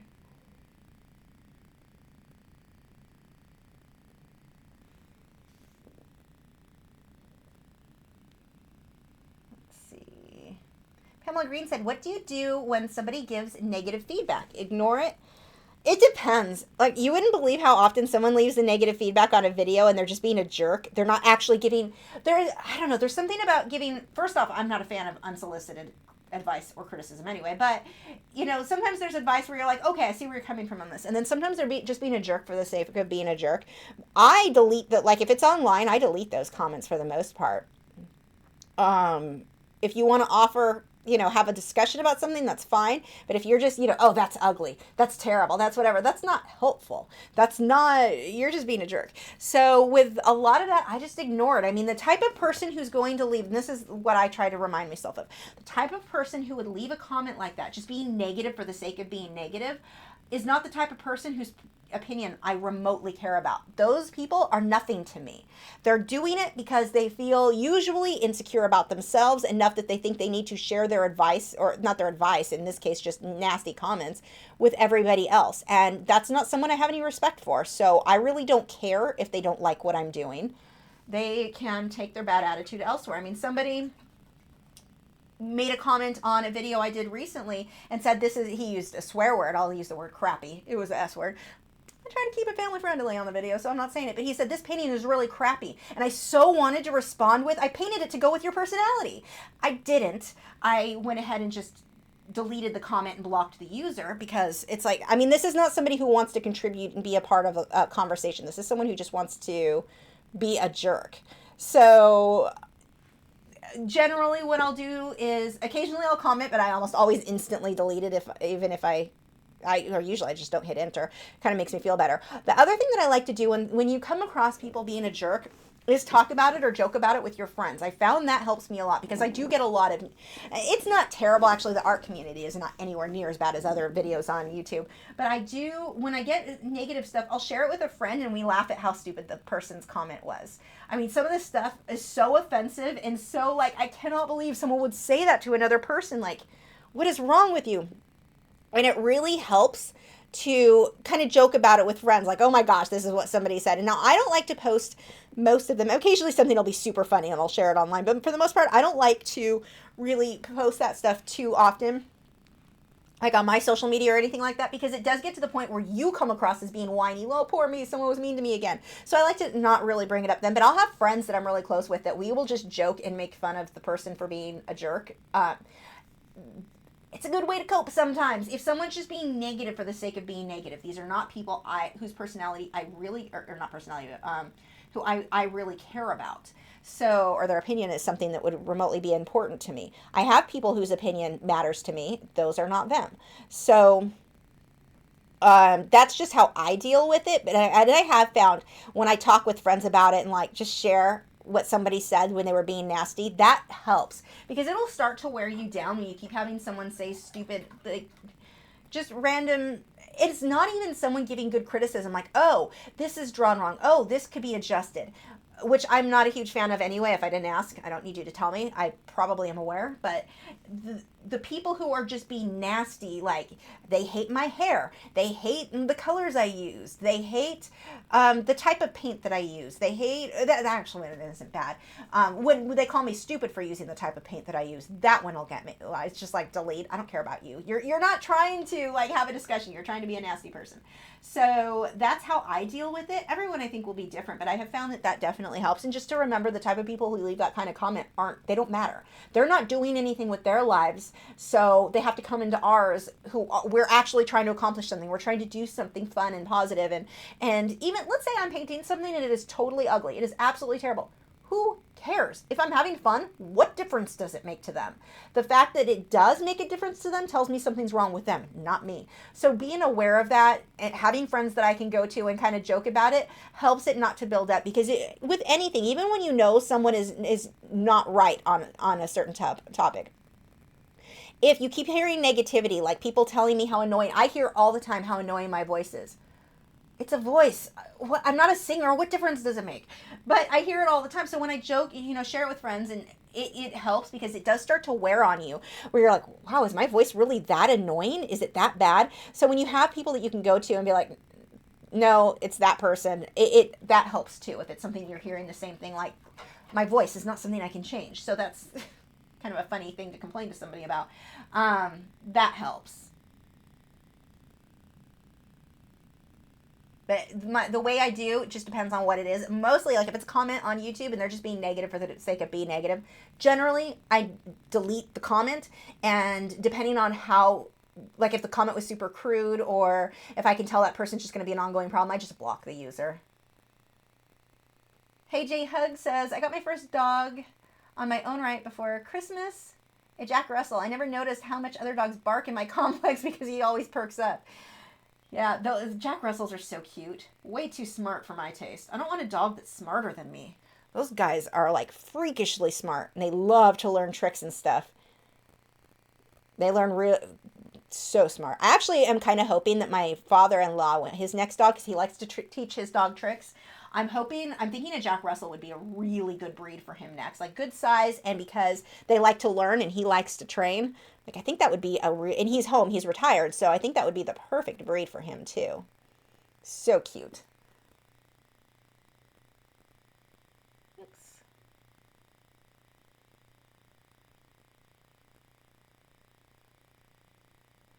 JPC13 Art wants to know if I started playing my mandolin yet. I've just been kind of plucking around and playing with it here and there. I haven't really sat down much. Tomorrow is my big day, like kind of a day off. Kind of, not really. I have to do my Patreon video, but I'll have a little bit more time. I'm going to start like really playing with it. I need to pull down some sheet music. What I'm having a hard time doing, the notes on a mandolin are the same as a violin. So your strings are G, D, A, E. and it's tuned the same. So I know where my fingers go. It's easier because it has frets, but it's different because it's in front of me instead of out this way. And so like my muscle memory can play songs this way, but when I switch positions for the mandolin, my brain's like, I don't remember. I can't do it. So I need to pull out my sheet music. That's one of the things I'm going to be doing tomorrow. I'm actually really excited about it. So I've been playing here and there. I am liking what little I've played so far, though. I'm really excited about that. For those of you, if you don't follow me on Instagram or Twitter, I got a mandolin this week that I already play violin, but I'm going to be doing some recordings. And I want to make a CD. So I thought, hey, mandolin, I can make my own, like add some texture to the instrumental stuff that I'm planning a project for that I can't wait to tell you guys about, but I'm not ready for it yet. So you have to wait. I like this twisty guy. I love twists and like spirals and stuff. I love that, how that looks. So that's why this coral's making me happy. Katrina said, what are some good reasonable paints to start out with? I would say Liquitex Basics. They tend to be on the less expensive side, but you can still use them for your entire, I mean, they're still my favorite paints. I have soft body, I have heavy body. More like 90% of the time I'm reaching for my Liquitex Basics. I just like these paints. They work really well for what I'm doing. You still have the light fast. They're not as highly pigmented, but because of the way I layer, that's actually a good thing.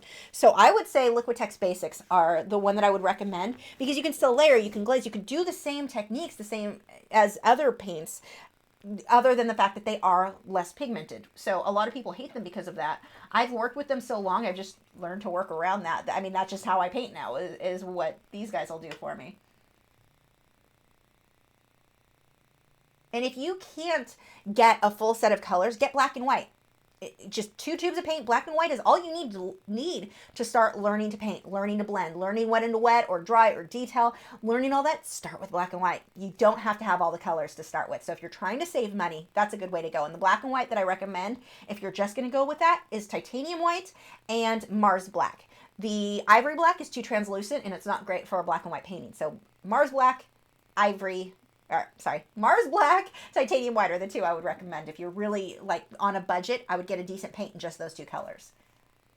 And the Liquitex Basics are what I would still recommend there.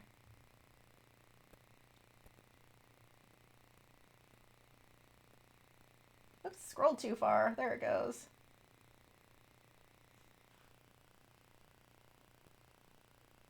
Caitlin Inspire said, I get picked on a lot for being quiet through my whole life. I admire how fast you talk. You have good spirits, too.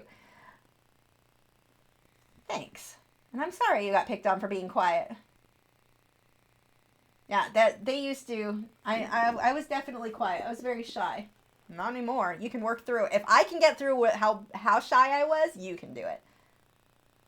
Crystal loves the cello. Oh, me too. Actually, that's an instrument that I want to. They use a bass clef, which I know treble clef and it different, so the notes are different. I wouldn't be able to read music for a cello. I'd have to learn. But I don't have anywhere to put it. I was tempted to get an electric one because they don't take as much space and I can record on it. I just haven't gotten that far, but it's definitely on my potential someday. Cello is probably my absolute favorite instrument that I don't know how to play it, but that's on my someday list. I need a house where I can actually store one. Those things take up a lot of space.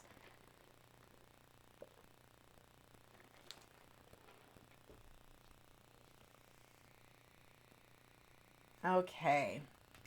Let's see. I'm going to start shading this. I may leave that color. I'm not sure. We'll see as we move on. I've got to do edging and get some darker shadows in there, but he may stay. It contrasts this enough here, and then if I brighten up the edge, I think that one will work. Can't wait for you guys to see what this will look like, because right now it's such a hot mess. Can't wait for you to see what this coral looks like once I have all the details and I go through with everything. So I'm excited to get to that point. It won't be tonight, but I'm excited for it. It'll probably be tomorrow, so probably tomorrow night I should have be a lot further along in the coral. I need another brush. My studio's a mess.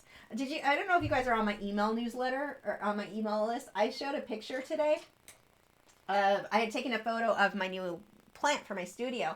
And I posted a photo of that, and then I backed up and looked at my room. My studio is such a mess right now. And I was laughing because it's like, wow, that is not what that photo, like the photo gives an illusion that my room is super organized and clean, and it really is not.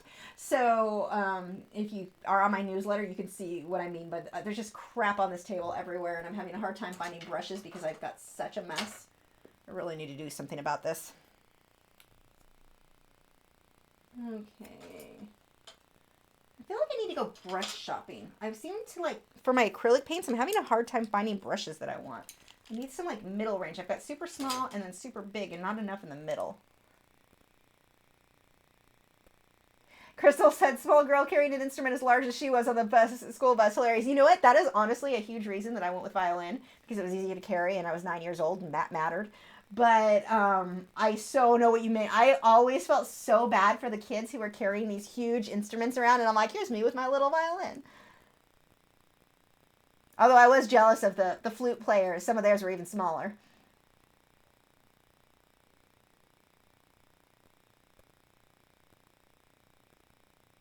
Judy Gardner says, I've been watching your videos for 3 weeks now, and I've been buying my art supplies. I saw you use transparent mixing white. Can you tell me how many ways you can use it? It's kind of a hard question to answer. I mean, I use it to lighten colors without making it more opaque. Or if I want to glaze. If I want to glaze but I need a lighter color, then I'm going to use my transparent mixing white, not titanium white. The titanium white is too opaque, so you don't really glaze. You get a foggy look, whereas the transparent mixing white, you can lighten a color or tint a color and glaze with it and get a nice kind of clean look. So that's definitely a better way to go there. I'll sometimes use it for fog too. It just depends. There's a lot of things. Tamara said, I love the photo of your studio, but where's the hanger? It's down here. It's back somewhere behind the desk. It's still, yeah, spy hanger's still here somewhere.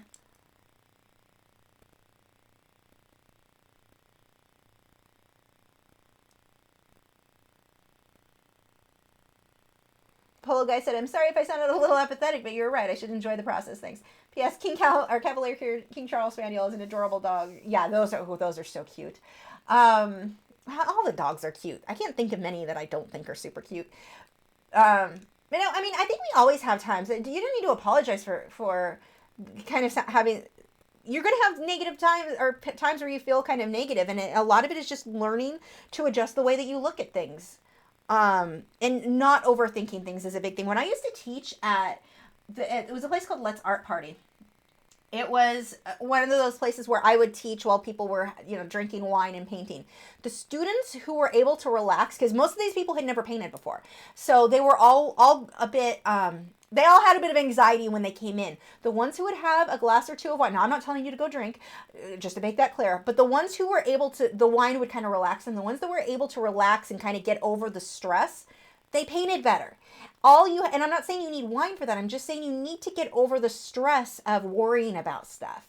It will make it a lot better. It'll be easier. You'll enjoy the process, but you have to, I think with experience too, when you get to the point, like right now, if I didn't know that this is what it should look like at this stage, this is stressful. That looks terrible.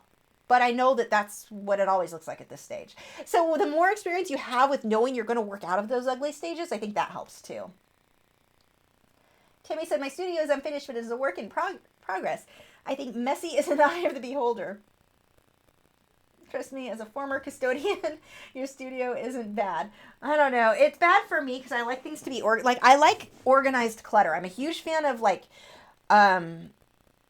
I like stuff everywhere. Paintings all over the wall. Like every square inch, well, not every square inch, but close to it is covered with paintings. I like stuff all over the place, but it needs to be organized. And this mess I've got going on right now is not even close to fitting that description. Okay. Stop talking and paint. Let's go with a purpley color. I'm going to mix some purple in this reddish brown color. Just want kind of a muddy, rich, warm. Let's throw out a bunch of terms. None of them actually fit.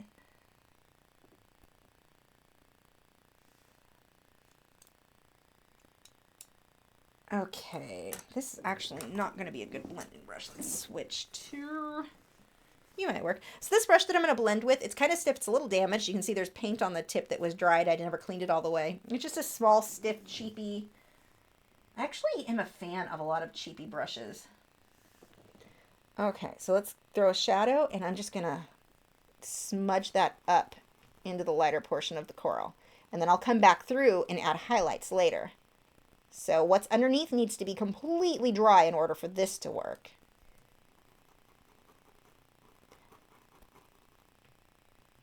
And I'll blend that in down up to that teal color that was in the background. You have to be careful when you're blending like this not to overdo it, or you just kind of spread the paint around. You have to just, a couple brush strokes is all you need to blend this out. Pamela Green said, should transparent mixing white be heavy body or soft? Do they make, I need to look because I keep forgetting every time I place an order. I have heavy body because that's what the art supply store carried when I bought it. And I haven't bought it online yet. And I need to see, if they have soft body, I would go with soft body.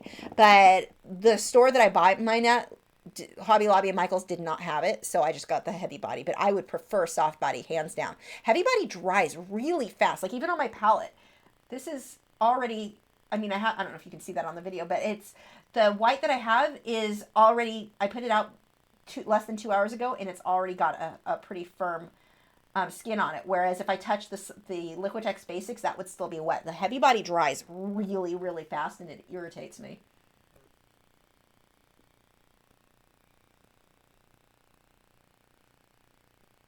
Sharon Wolf said, I just reorganized a lot of my art stuff last night, but it does seem to be losing battle some days. I do it when I can find room to put anything down anymore. I was actually thinking about doing a video. I may do it next week of reorganizing some of the stuff in my studio, like really organizing it with me and Chicken. Make a clean my studio type video. Give some tips on how I clean paintings too while I'm at it, or how I organize stuff. Thought that might be kind of fun. It's an idea. I'm sure eventually I'll make the video. I just don't know if it'll be next week or if it'll be, a year from now.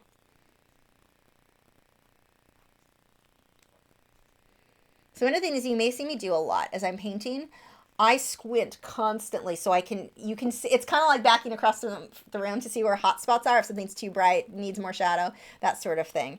But I squint so much, I'm probably creating tons of face wrinkles. I may age early because of it. Worth it. But you'll see me do that a lot where I'm like, yeah. It's just trying to judge, like, okay, is something bright enough? Like, I can tell when I do that, this needs to have a lot more highlights. But squinting really helps.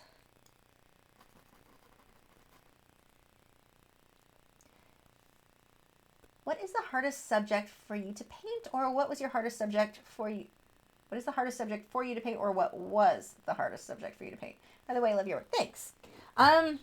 People. People took me the longest to really feel comfortable with. Because one little thing you do wrong and everyone notices when a nose is too big, too small, whatever. It's hard to hide those mistakes. You really, that one was the hardest, I would say.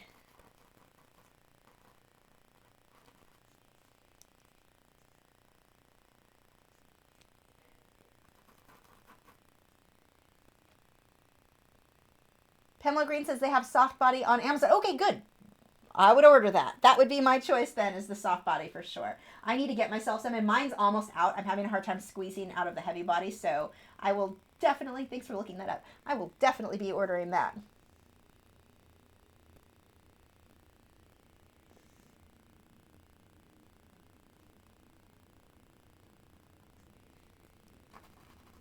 So you see, I'm just smudging that out with this other brush.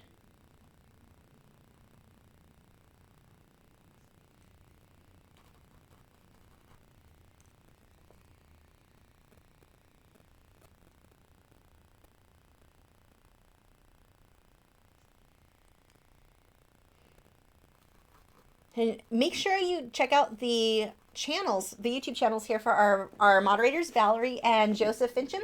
I make it sound like it's the same person, or married. Valerie Cottle, Drawing with Fire, and The Art of Joseph Fincham. I've got links to their channels in the video description. So check them out. Subscribe as a thank you for helping me out for these.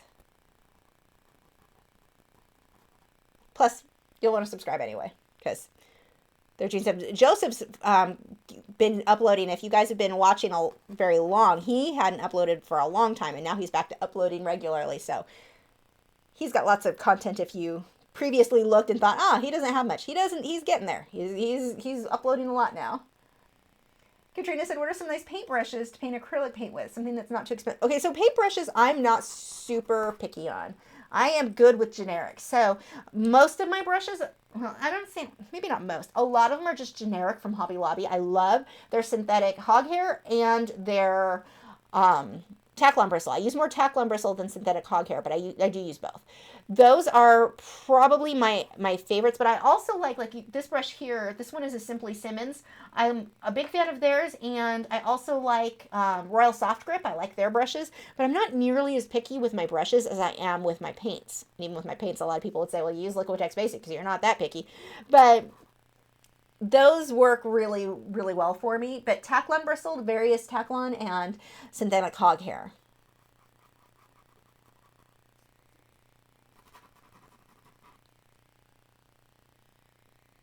Rosie, the Riverhead said, I've been using ivory black so far with my oil painting. I've been fine, but I'm wondering what black pigment you use more with oil painting. I couldn't tell the difference in the store. I use the Weber's Permalba black because it is like a drop of that. It is black. If you want something as dark will go, Weber's Permalba. Now, I don't ever, unless I'm working on something that's black and white, I almost never leave anything straight black. I'll always glaze another color over it to get more depth. But Weber's Permalba is my favorite black for oil paint. I was using that because I had gotten it on clearance. When I first started painting, I just went to Michael's and they had a bunch of paint on clearance. That's what I bought. I didn't know what I was looking for. I just bought it's oil paint. I'm getting it. So most of what I started with were Winsor & Newton, and then I had the Weber's Permalba in black and white, and I loved them. And I didn't realize how much I loved them until I ran out and I replaced the black with Winsor & Newton, and it was an ivory black, and it was like, oh my gosh, this won't get dark. It takes too many layers. So yes, the Weber Permalba is my absolute favorite black in oils when I want something really dark. I mean, there's times you don't want things really dark, so it depends on what you're trying to do. Crystal said she's glad she's not the only one that's not picky with brushes. Yeah, it's just, I don't know. I've never really had a challenge with trying to get things to do what I want it to do. Now, paint, if you're using paint that lifts or doesn't dry right, that is more of a challenge. One of the other reasons that I use Liquitex Basics so much is it dries flat. And see, my charcoal pencils that I was doing on here, the Liquitex Basics that work really well with being able to do the charcoal pencil on top. If I use heavy body paint or even the soft body, if it's on there too thick, the charcoal pencil won't stick. So it doesn't work for my method of drawing with a pencil like this.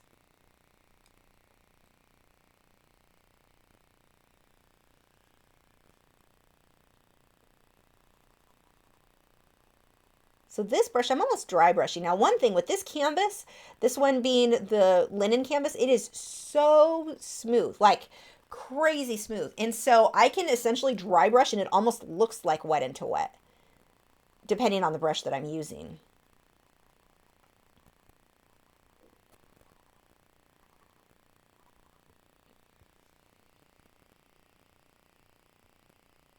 Black is starting to dry. It's from last night, and I didn't close my lid all the way.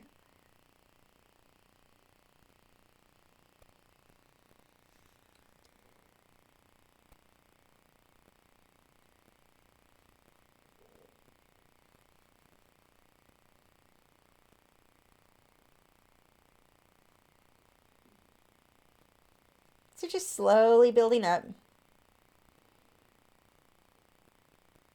when I first started doing marine life, I had to do one coral at a time.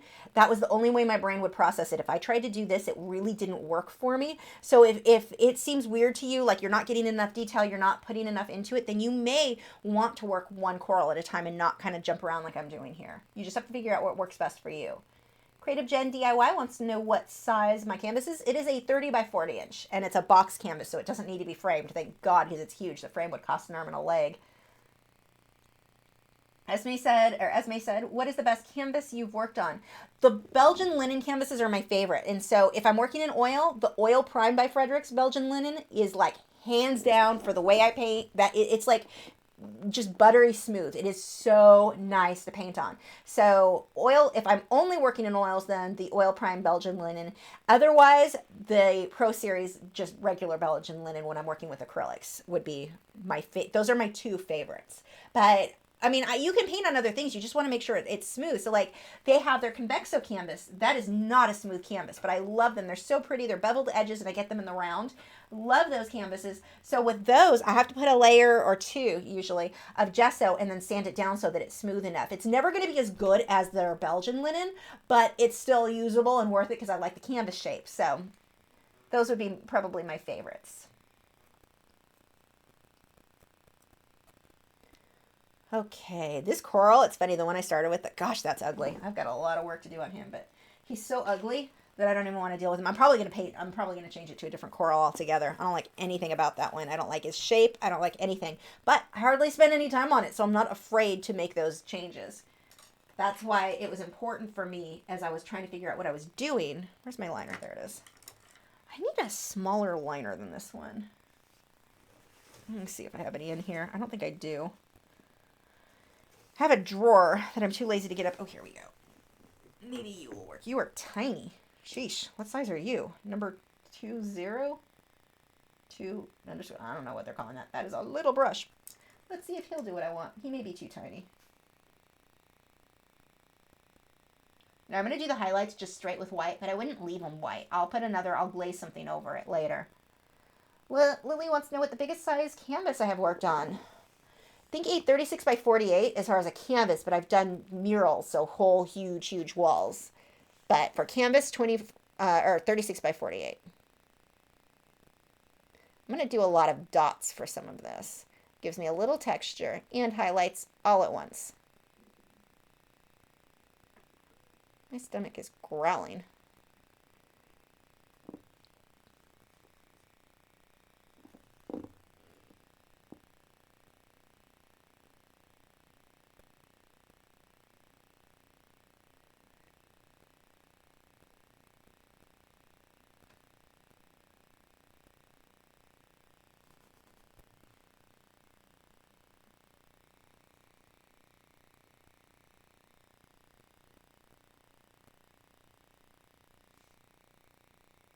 So see, I'm having to thin this out. Well, you maybe can't see it there on the camera, but I'm thinning this out and twisting the white into the brush. I'm mostly keeping it on the front end of the bristles, not all the way back. You don't want a big thick chunk of paint on a liner brush or it doesn't give you the detail you're looking for. Gabby said, what are some tips to make things look more realistic in paintings for beginners? Slow down. Don't try painting too much. That's a big thing. And the other one is your lighting. I mean, you want to start with an accurate base drawing. You definitely want that. You know, you've got to have a solid foundation. So you want to make sure the drawing is very accurate. But beyond that, one of the big things that seems to be a problem for a lot of people is that they don't get their darks dark enough or their lights light enough. A lot of people get caught up in this idea that if I just knew what color it was, if I knew the exact right color, this would be realistic. No, the color is not what makes it look realistic.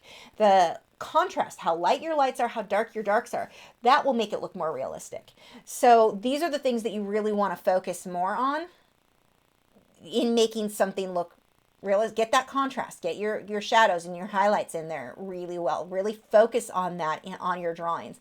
Another thing is spend more time. It's easy to think, okay, I worked for 2 hours, I'm done, when in reality you probably should have spent 12 hours. So sometimes it's as simple as that. Another one, white things are not white. That was a hard one for me to learn. I remember reading in a forum years ago, and somebody was talking about, that you don't use that much white in your paintings, that you don't want to leave things white. And I remember thinking, I go through my tubes of white paint like crazy. That's not true. I like white. Well, in part I was leaving things too white. But the thing is, even now when I'm adding white, I glaze a color over it. I'm not going to leave most of this straight white. It would be too bright. So, and it's true with animals. So like a polar bear, I recently added a voiceover to the colored pencil polar bear over on Patreon. And I was talking a lot about that, where if you looked at the color, and you can look and see what that polar bear looks like. I've got the public video on YouTube still.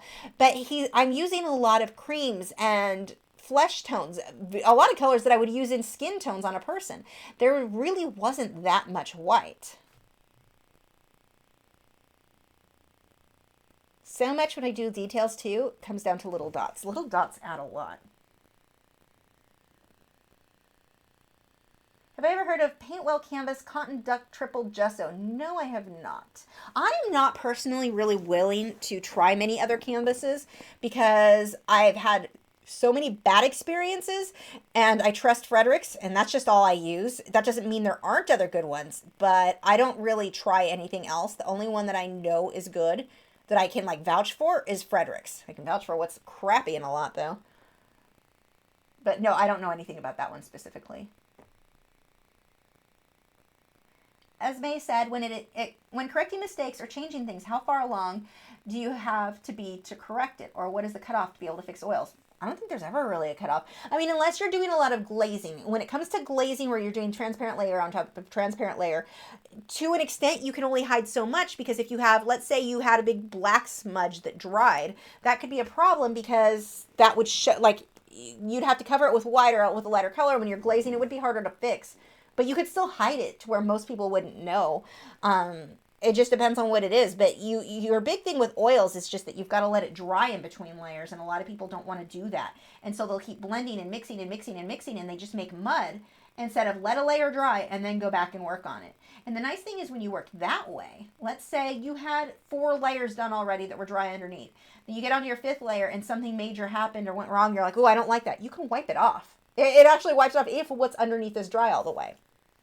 So, but there's never really a point, I don't think, that you can completely not fix something. You may be able to tell that you changed something. You may be able to see, like I said, with that black smudge, you covered it, you fixed it, but you may be able to tell that it's already always there if you did a lot of glazing. But most of the time you can hide it with stuff that, different objects or whatever, that no one will even know. But there's definitely not a cutoff that I would say. Min wants to know if there are any good black paper sketchbooks. I don't know with sketchbooks. I've been using the Canson Me Tans black. That one's been pretty good. I don't even know what brand they are behind me. There are some black sketchbooks that I got years ago, but I've not done much other than charcoal in them or like a white charcoal pencil. So I'm not sure that I would even recommend it for much art. It would depend on what you're trying to do. But I know I like the Canson Me Tans. I work on the smooth side with colored pencil. Their black paper is pretty good.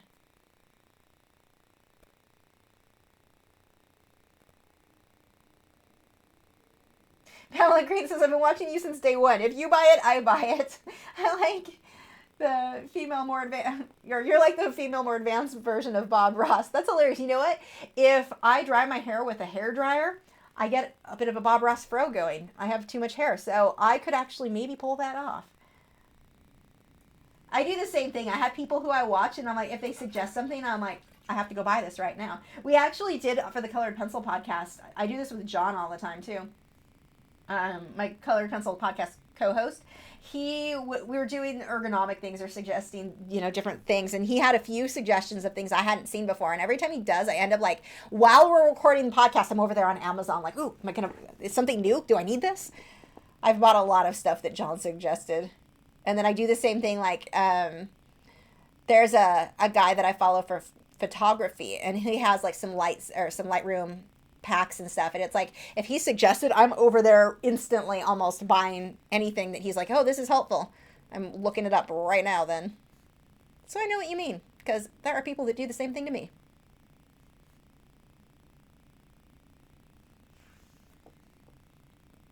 See how simple these little dots, it really starts to look like coral. I'm getting texture and highlights all at once. Variation is a big deal, though. Don't just put random polka dots everywhere. See how I'm getting these into clusters around the tops of these sections of coral. That is a really big deal. So at least one bit of coral will be close to finished for you guys tonight. Are you saying crystal? Crystal says happy little corals. Exactly.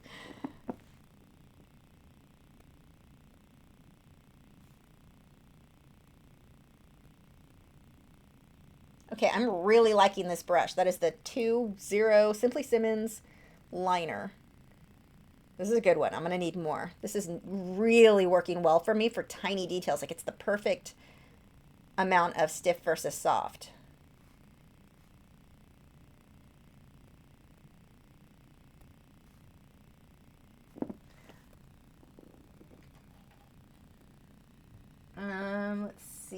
Nigel Sparks wants to know how long I've been painting. I've been painting and drawing my whole life with like kids stuff. I started painting my senior year in high school. I think was the first time I ever used like acrylic paints and actually tried to finish a project. So I would have been, what, 18, 17, 18, right around there. I guess that doesn't give you much context. I'm old, so we'll go with many, many years.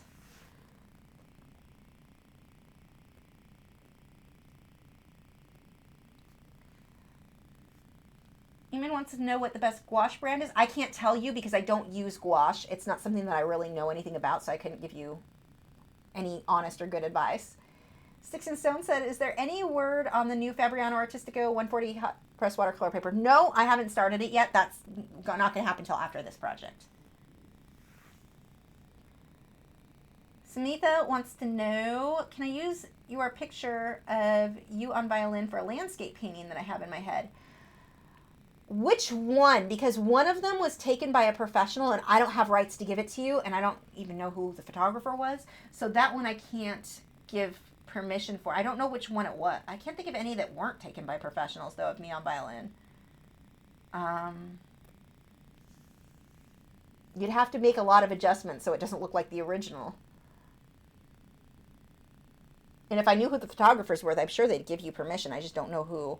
One, we performed at the Christian Music Hall of Fame. We did a show there several years ago, or for their award ceremony or something like that. And I don't know who that photographer was. And then the other one was a local guy. I don't remember his name either. So I'm helpful, aren't I? Normally, like, I give you guys permission for what photos I take, but that's not one. I don't know who the photographers were.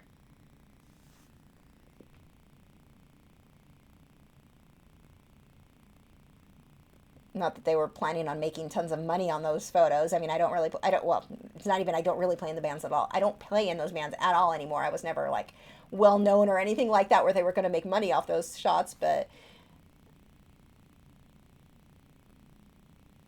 just as far as copyright goes, gotta keep it legal.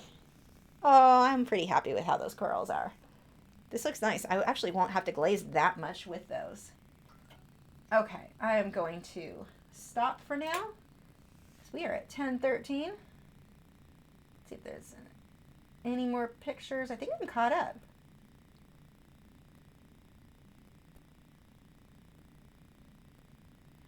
How much does lack of color variation limit you? For example, I only have 40 Prismacolor pencils, random assortment. Will that limit me a lot? No, you can do, I have seen the most amazing work done with blue, yellow, red, white, and black.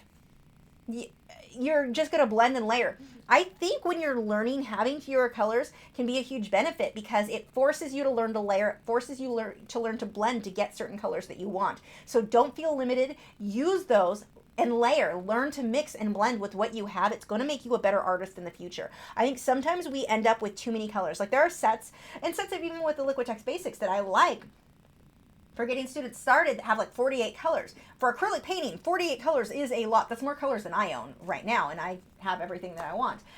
When I started painting, I started with, I can't even tell you which red. A red, yellow. I didn't buy orange. I mixed that on my own. I had green, blue, dioxazine purple.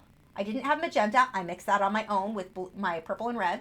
I had black and white, yellow, and one brown. Yeah, I already said yellow. That was it. I mean, that's not a lot of colors. And I mixed when I needed. And that's how I learned to blend. That's how I learned to color match. That's why I'm good with color matching and blending colors now, because I started with such a small amount and figured out how to make all kinds of other colors from that limited supply. So with colored pencils, I always say get as many as you can. It does make it easier, but I don't think you should feel super limited because you're gonna learn so much. It's more work for you, but you're gonna learn so much by working with a limited color palette too, because you're gonna learn to blend in ways that you wouldn't have had needed to if you had all of those colors. So I don't think that's a bad thing at all. Let's see.